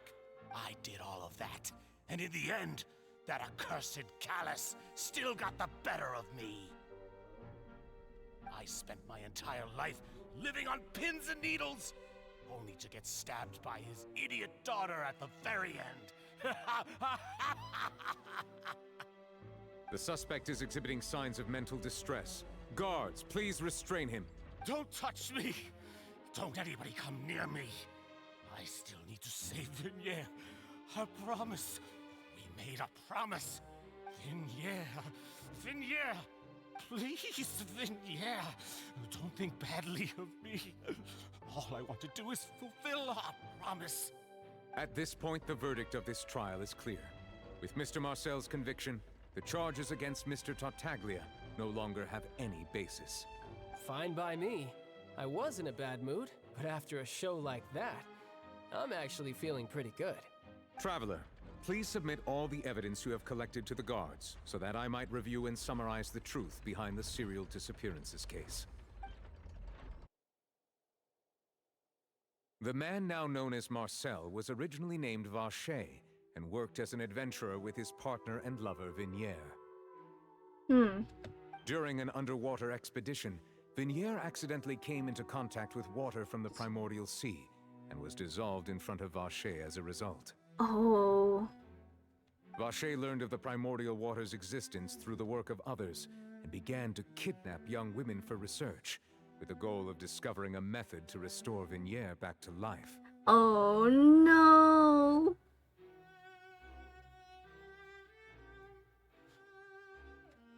To cover his tracks, he invented the new alias of Marcel and began to operate a business in Poisson. During the course of his research, Vacher discovered that a diluted concoction of water from the primordial sea can induce feelings of euphoria, and began to manufacture and market synth. However, as he accumulated wealth to fund his continued research and expanded the scope, he came into conflict with Spina di Rosula. After exchanging blows with Spina di Rosula for many years, Vacher decided to assassinate their president Callus at a banquet. Although the assassination did not go as Vacher expected, he was able to turn Callus into the murder suspect by dissolving the assassin he sent to the scene. And just recently, Vacher attempted to frame Linny as the culprit of the serial disappearances case, using a similar method. However, his attempt to frame Linny failed, and the power of water from the primordial sea became public knowledge. This case also exposed enough of Vacher's machinations that he was eventually successfully charged in court. Thus concludes the enigmatic history of the serial disappearances case, with the truth revealed to all. Like to. The Oratrice will now deliver the final verdict regarding the charges against Mr. Vacher.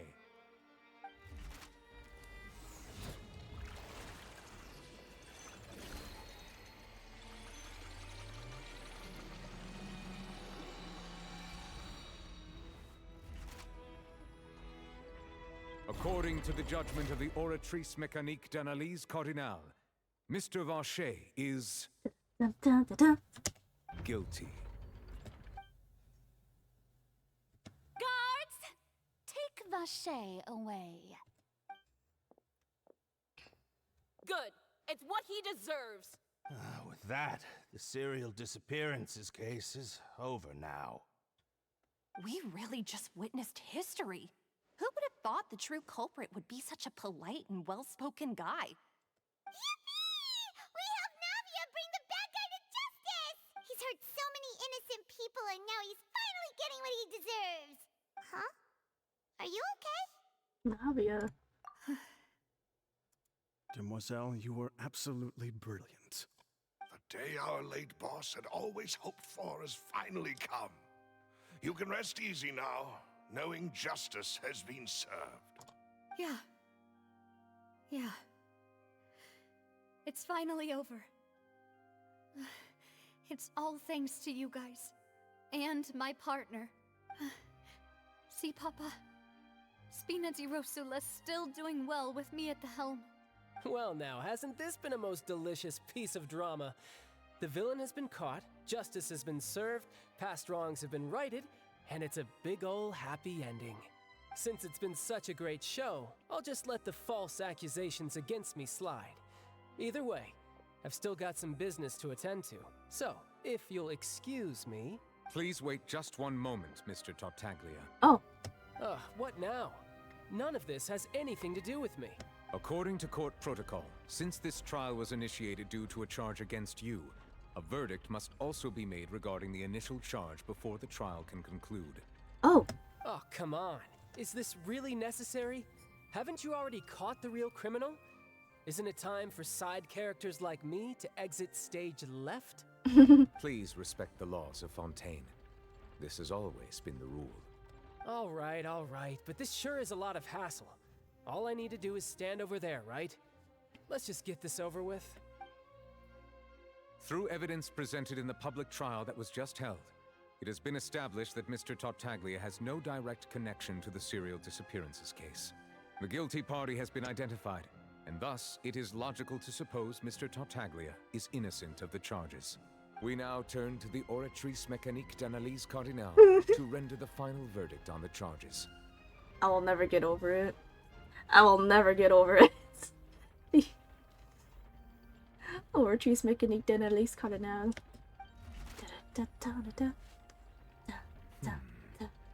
Da-da-da-da-da-da. According to the judgment of the Oratrice Mécanique d'Analyse Cardinale, Mr. Tartaglia is guilty. What? What? What? Wait, why? Hey, hey! That's not funny! Didn't you just say I'm supposed to be innocent? What's with this verdict? Is your justice machine malfunctioning? Huh? This has never happened before. The Oratrice actually returned a different verdict from the Chief Justice. I mean, have you ever heard of an innocent Fatui Harbinger? Do you think the Oratrice might have just convicted him on general principle? But weren't the charges about the serial disappearances case? No matter what else he's guilty of, it shouldn't affect the verdict in this case, right? Child has been declared guilty by the Oratrice. Just what is going on here? The judgment of the Oratrice Corruption. Mécanique d'Analyse Cardinale is, by law, the final verdict of the court. We must accept the guilty verdict. The judgment of the Oratrice Mécanique d'Analyse Cardinale is by law the final verdict of the court. What? Guards, please take the suspect into custody per court protocol. What? Why is he arrested for? Oh no. Oh, don't do it. So this is how justice is done in Fontaine. Oh my god, his theme. What a joke. You've got your rules. Well, I've got mine too! No.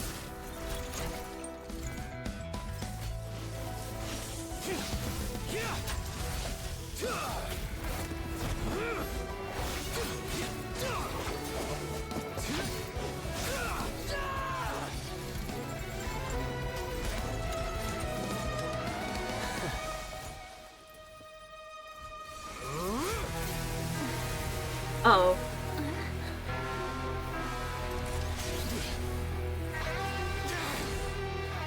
He's activating his spell legacy!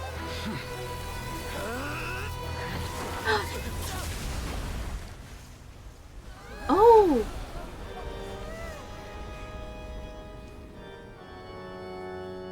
Oh! I am sorry. If you have been wronged, we will find the truth. But the rules of the court must be upheld.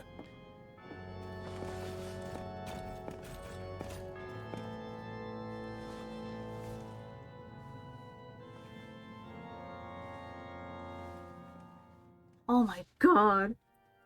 Child has gone manic. Hey, Monsieur Novelette, what's going on? Shouldn't they have been cleared already? That's so weird. Apologies. This is also the first time I've encountered such a situation. However, according to the rules established at the conception of Fontaine's court system, the Oratrice's judgment is the final verdict of the court. All I do is follow court procedure. As for why the Oratrice arrived at the conclusion it did, you should probably ask someone more knowledgeable than me. If he were the Chief Justice doesn't know, yeah, then we have no choice but to ask the Archon herself. Why are you looking at me? I had nothing to do with it! I don't know what happened there either! Hey, stop staring at me! What does Lady Farina mean by that? She says she has no idea either, but that's impossible. Didn't she create the Oratrice herself? Yeah, so are the verdicts reliable or not? Can results like this really be called justice? My dearest citizens, did you really think we'd allow an incorrect verdict to be handed out in this court? Did you really believe that the judgment could be mistaken or be the result of some sort of random mishap? Don't tell me you thought even I had been blindsided by the Oratrice's result. But the way she looked just now, it was pretty obvious she had no idea what was going on. However, given the state of things, I shall give you an explanation. Everything that just took place, including my supposed shock and bafflement, was a part of an elaborate performance, with every action meant to stir up drama and excitement. And, of course, for every performance there is a script. Everything has unfolded exactly as I expected from the very beginning. As the embodiment of the very concept of justice, The Oratrice shall never render an arbitrary judgment! If you thought Child had nothing to do with the serial disappearances case, it is only because you've been blinded by the superficial appearance of innocence.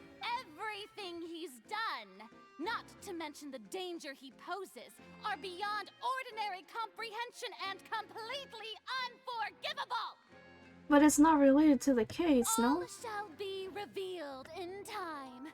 You will come to understand my noble intentions, as well as the absolute correctness of the Oratrice's verdict.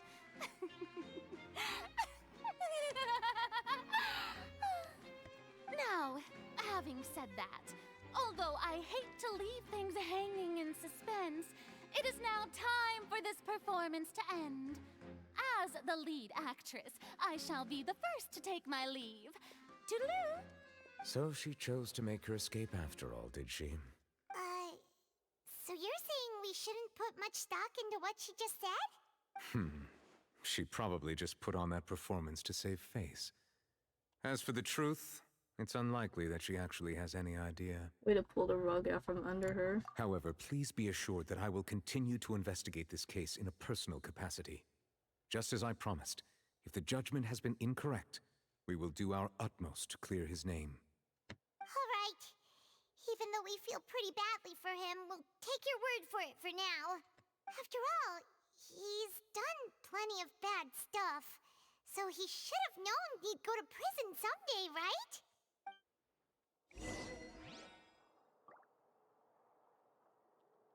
Oh, Monsieur Neuvillette! That power you showed when you took him down. Who are you really? I'm the Chief Justice of Fontaine, of course. If officers of the law lack the strength and capability to enforce it, then it makes a mockery of justice.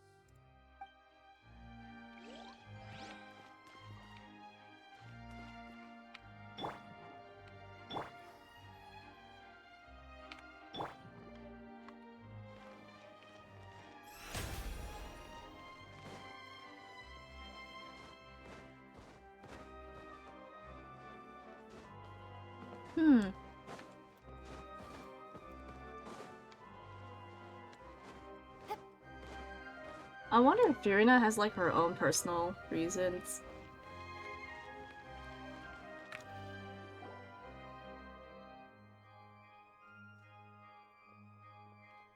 Hey, what are you doing? Quick, stop him! Traveler! Hey! Traveler! Marcel! What are you doing over here? Oh. Stop resisting arrest! Cease, or we'll add another charge to the list. No, wait! I just want to ask the Traveler something. I'm not looking to run away. Please, just let me ask this one small thing. Go on. Thank you. I was being led away when I finally realized something. Where did you first hear the name Vacher? I erased all records of that name. So, unless... Are you still trying to prove your innocence? Give it up. You've already been convicted. Yes, I met her. Really? You did? You're sure? You met her? But how could that be? How did you manage to do it? It was around the fountain of Lucine. Something to do with my sensitivity to the hydro element. The fountain of Lucine? Then she's been so close to me all along. And I just never... Please give me a chance to talk to her again. Just let the Traveler take me to the fountain to see her one last time. This is the last request I'll ever make in my life. You can do whatever you want to me afterwards. I don't care. What? Give an inch and you want to take a mile? Do you think serial killers get to make requests like that? Paimon agrees. Why should we give him what he wants when he's only done a ton of super terrible things? This request, is it worth as much to you as your life? Of course! Wait, no.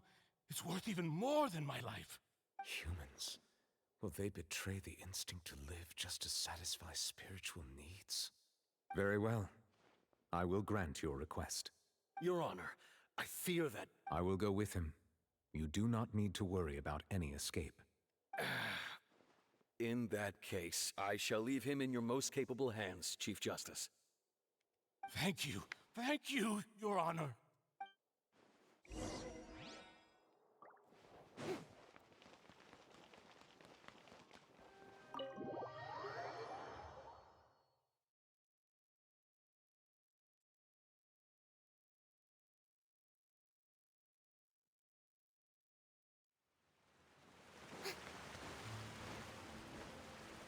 Oh, wait. There you go.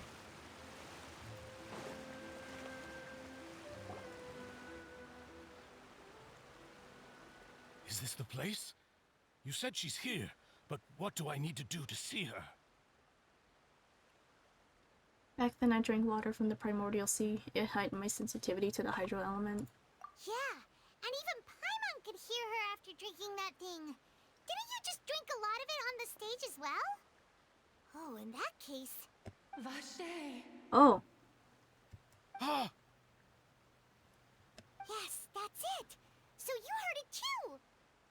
Vinier, it's me! It's me, Vache! Vache? Vache? I'm here! I'm here! Where are you, Vinier? I'm coming for you. I'm finally here for you. Hey, wait! Be careful! Hey, wait! Vinier, is that you? It's me, Vache! Vinier! Vache? Why did you come? Didn't I say? You don't need to look for me. You look a lot older than I remember. How long has it been? It's been more than 20 years. I've suffered for over 20 years since the day you left. All this time, only the thought of bringing you back has kept me alive. Nothing else mattered to me. I must be dreaming. Who would have thought I'd get the chance to tell you all of my feelings like this? Vinier, you are my everything. I really don't know how I could live without you. But Vache, if you ask me, this world would be better off without you. Oh. What are you saying? If not for you, I would have finished my law degree and probably become a top-tier attorney one day. If not for you, I would have continued to pursue my love of the arts, and my works would have been displayed in the Palais Mermonia itself. If not for you, I would at least have been able to take care of my mother. And she would not have grown old and died alone, with nothing but the tears on her cheeks. It's all because of your selfishness, Vache. It's all because of you. Oh, what? You... Wait, you are not Vinier. Who are you? You're right. I am not Vinier. I am the sacrifices. Every woman who died by your hand, as our bodies dissolved, our consciousnesses flowed back to the primordial sea. Oh. Our thoughts circulated endlessly within the primordial sea, and we were no longer individuals. But we became one, just as streams of water come together in the sea. I'm Cressy. I'm Lemony. I'm Azine. The only one I am not is Vinier. What? Why? But then, where is Vinier? She doesn't want to see you anymore. Every tendril of her consciousness is avoiding you. Oh. This is what you get for your selfishness. Your selfishness robbed us of our lives and our futures. You said time and time again that you'd do any and everything for her. But did you ever consider whether she'd want to see you do the things that you did? If she would despise you for what you became? Dang! You are a liar, a heartless murderer, and a cowardly narcissist. The only thing you are not is Vinier's beloved. From the moment your first victim died and her consciousness merged with Vinier's, she has had nothing but pure hatred for you.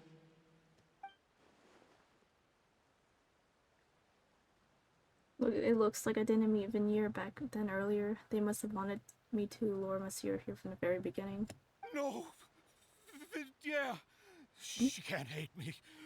Let me see her, please! Have mercy! You still don't understand. When I said don't look for me, that came from the real Venier. She really doesn't want to see you anymore.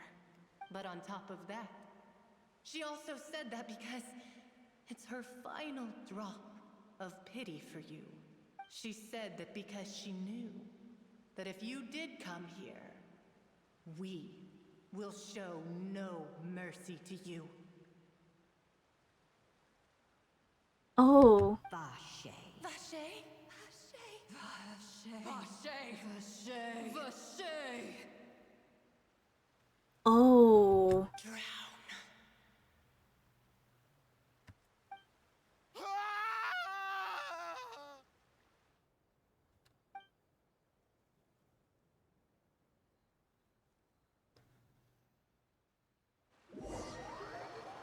Oh.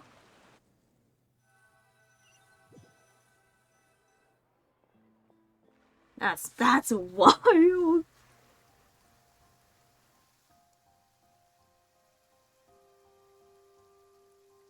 Finally, we have some time to do shopping. Gosh, it's really been a long time since we've been able to relax. My legs are killing me. Huh. Well met, partner. I knew something great was going to happen when I woke up in such a good mood today. Even this weather can't put a damper on the demoiselle's mood. It's a pleasure to see you both again. Oh, hey, Navia! It's been a few days. Paimon's already started to miss you. Oh, now that I believe.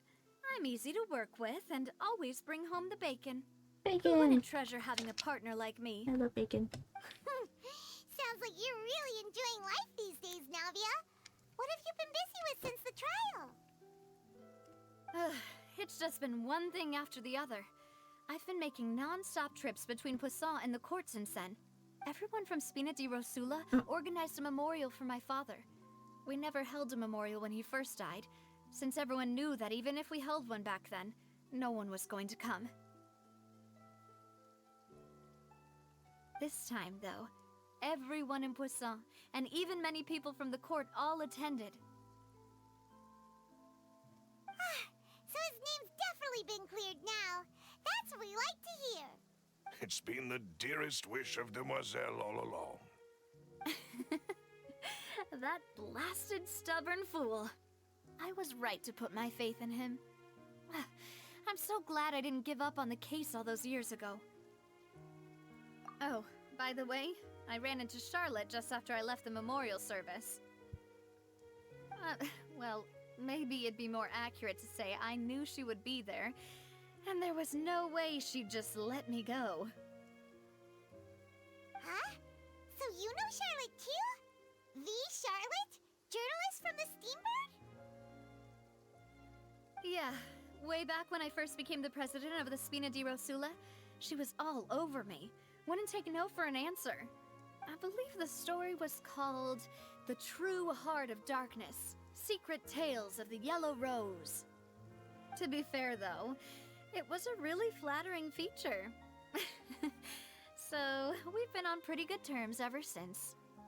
She was trying to lean on our friendship to get me to do an exclusive piece on the serial disappearances case. Oh yeah, she told us about that. She's always been super interested in that case, so now her wish has finally come true too. Anyway, I told her to make sure that when she writes about you guys entering the opera house with the critical evidence, that you both sound really cool. Now that's another thing to look forward to. We trust Charlotte's skills with a pen for sure. Oh, and in other news, I also took Clarand out for a meal. Oh, are you two on better terms now? While you were investigating Vache's headquarters, Clarand gave testimony on my father's behalf. It was thanks to her that we were able to turn the tide. I wanted to thank her. I mean, there's also no point in being awkward all the time, so we took the chance to reconcile with each other.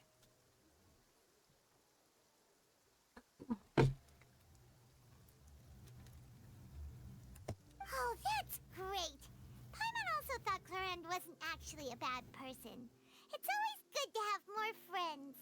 Anyway, now that the case has finally been solved, perhaps it will slowly begin to fade from the public consciousness. Oh, actually, there's still one last thing I need to do. What is it?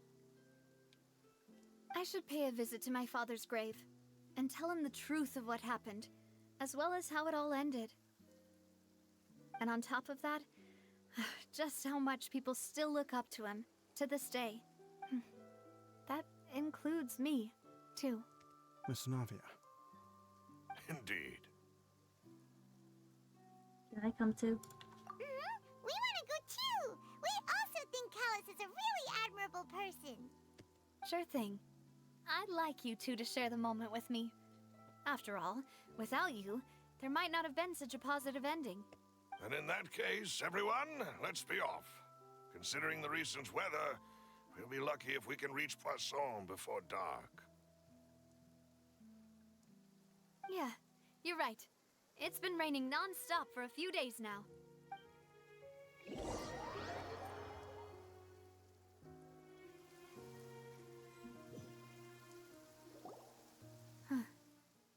This is where my father's grave is.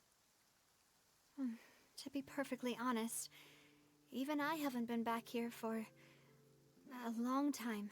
Huh? There's someone there already. Wait. That figure. It can't be. Isn't that Neuvillette? Why would the Chief Justice be here? Huh? Navia?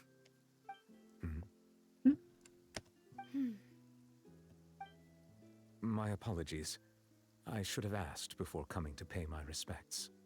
Don't say that. Sorry about that.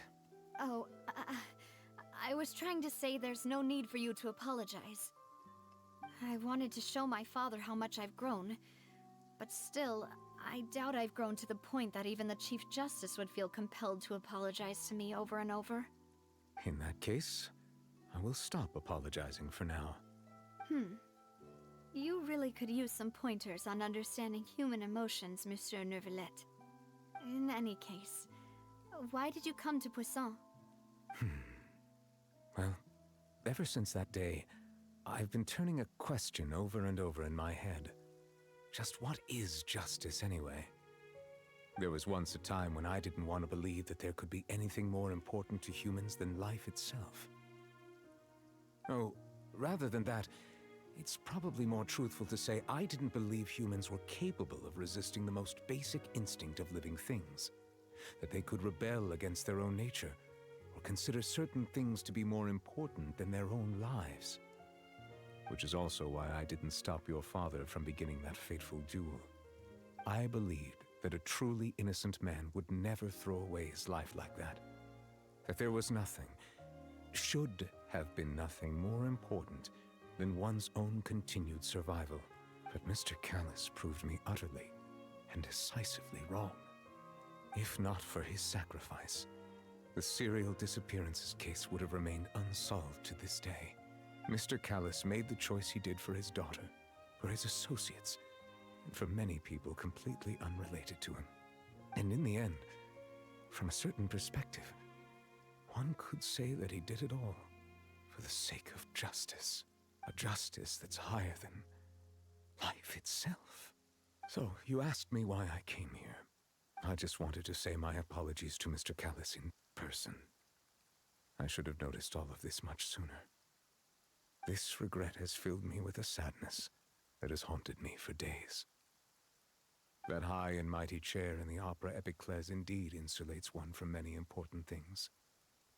Spina di Rosula, thank you so much for your hard work and perseverance.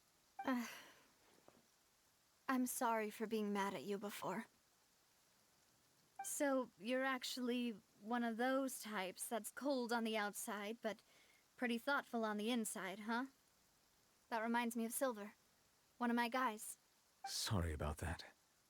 Self-expression is not one of my strong suits. Didn't I just say you don't need to apologize? Ah, so Navia and Neuvillette seem to have made their peace as well. Let's not disturb them for now. We can wait till after they're done.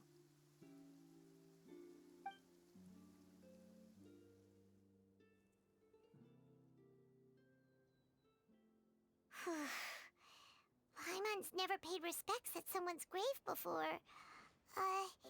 Did Paimon do anything rude there? Well, you're not usually supposed to fly around someone's grave. Oh, Paimon didn't know that was a thing. But Paimon doesn't know what she would do if she can't fly. Oh no. Paimon hopes Miss Navia won't be too mad. Wow, she took it seriously. Anyway, Nervalette is still standing around there. It's not often that we can catch him alone like this, so why don't we go talk to him for a bit? If we can't talk to Lady Farina, we can at least talk to him, right?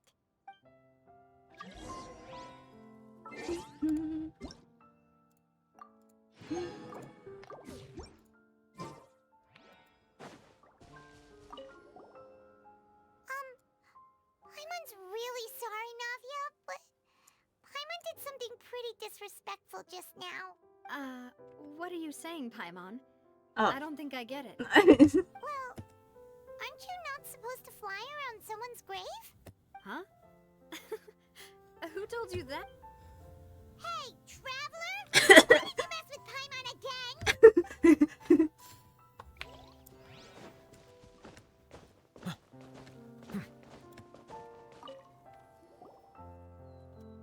Oh, it's you two. Did Miss Navia invite you to come pay your respects to her father? Mm-hmm. We ran into Navia on the streets today, so we just followed her here. I see, I see. Then is there something that I can help you with? Well, it's pretty hard to run into you like this since you're usually super busy. So we figured we could try to ask you a few questions, if that's okay. Please feel free. Though outsiders, you helped us solve one of the greatest mysteries in Fontaine, and it would be my pleasure to return the favor. About water from the primordial sea. So, at court, the bad guys referred to that special water as water from the primordial sea. But what is it really? Truthfully, that name is already quite accurate. I can only surmise that Vacher and his ilk only learned of its nature and existence after extensive research. There used to be a special sea on the surface of this planet. The nature of its seawater was rather different from that of the sea we know today. Most of Tevat's life forms were first born in that special sea. You could say it nurtured much of the life on this planet. Huh. So it really was where everything began. It makes sense to call it primordial then. But today, the primordial sea no longer exists on the planet's surface. What Vacher discovered must have been some kind of special case, or a remnant from a truly ancient age. Huh. So that's how it is. Oh, you really know everything, Monsieur Nervalette. But if that's the case, then why would people, at least people from Fontaine, dissolve in that kind of water? Indeed. Why would the primordial sea, which was known to engender and nurture life, suddenly reverse itself and devour life instead? To be frank, that also doesn't match my understanding of this world and its laws. There must still be some unknown secrets around the people of this land. Is there anything else you'd like to ask me about? About the prophecy that's been circulating around Fontaine. That the sea levels will rise and everyone will be dissolved in water, leaving Farina crying alone on her throne, but the sins of the people will be finally washed away for good. Does that appropriately summarize the version you've heard? That's right! It was Linny that told us back then. And that about covers all the main points. Yes, up to the present, I think we reached a point where we have no choice but to confront this prophecy directly. Rumors have it that this prophecy is rooted in the last words the former Hydro Archon left to the world before she passed away. A prophecy? Of the former Hydro Archon? Wow. This is the first time that we've ever heard of it. 2 parts of the prophecy have already proven correct. The rising sea levels and the ability of the people of Fontaine to be dissolved. We should be more vigilant and stay on the watch for further signs. Speaking of the prophecy, Farina has also always taken it quite seriously. Indeed, she has been collecting information and intelligence from across Tevat for this purpose. If the rumors were true, then perhaps this prophecy is the conundrum left to Farina by her predecessor. But with Farina being the way she is, can we really trust her to solve it? Is there anything else you'd like to ask me about? My apologies. My investigation has still not reached its conclusion. However, I still believe the judgment of the Oratrice was not rendered arbitrarily. But you also said you thought he was innocent. For many years, I have been quite aware that the Oratrice does not simply mechanically repeat the verdict that I give on each case. As a divinely created mechanism, the people's unified faith in the concept of justice is integrated into it. Not only can it produce the incredible power of indemnitium, but it likely also possesses other traits, such as self-awareness. Which is all to say, I have been prepared for a situation like this for a long time. So when Lenny told us that he heard a human voice from the room where the Oratrice's core is stored... I was not aware such a thing had occurred. Perhaps that could serve to prove my conjecture. I will add that to the list of items to investigate. In any case, I am inclined to believe that the Oratrice does have a methodology all its own. We just do not have enough information. Based on Farina's reaction, I doubt even she had any idea what was going on. She managed to bluff her way through it, though, with her time-tested twin tricks of bravado and drama. While we do intend to get to the bottom of this, for now, we regret to say that the Fatui Harbinger will just have to bide his time in the fortress of Meripede. If we did incorrectly convict him of crimes he did not commit, we will most certainly compensate him to the fullest extent allowed by the law. If you ask Paimon, the only compensation he'll want is a no-holds-barred fight with you. Is there anything else you'd like to ask me about? About my sibling. Your sibling? Another blonde-haired traveler. I'm sorry, but I've never seen anyone who matches that description. If he ever stepped foot in Fontaine, I'm sure he followed our laws to the letter, and had no reason to appear on the stage of the opera Epicles. Is there anything else you'd like to ask me about? I have no more questions. Very well. It was my honor to provide you with what answers I could. I very much enjoyed conversing with you. It will soon be time for me to leave this blissful tranquility behind and return to Palais Memoria. You really are super busy, Monsieur Neuvillette. Paimon thought you only came here to pay your respects today because you had the day off. Crime and villainy do not have the day off, and so justice must work around the clock as well. This is merely the nature of a justice's work. All right. You've got a point. Huh? Paimon just noticed that the rain has stopped. It's been gone.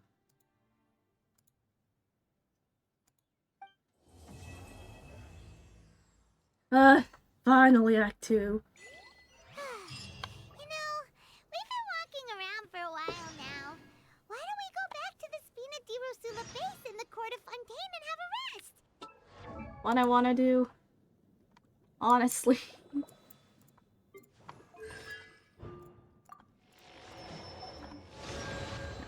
I think what I'm gonna do is end the stream right here. Oh my god, I have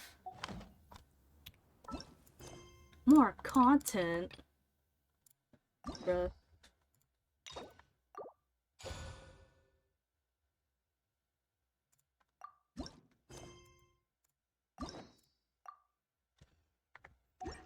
I think I'm gonna end the stream here. After realizing that this region has like 5 acts, this is probably gonna take me at least a couple of days, depending on how long the story is actually going to be. So...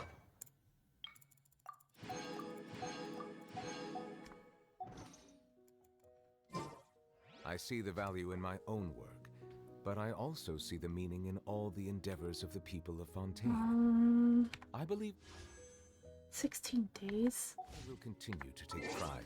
Yeah, I think I'm gonna end stream here. It's a lot, so yeah.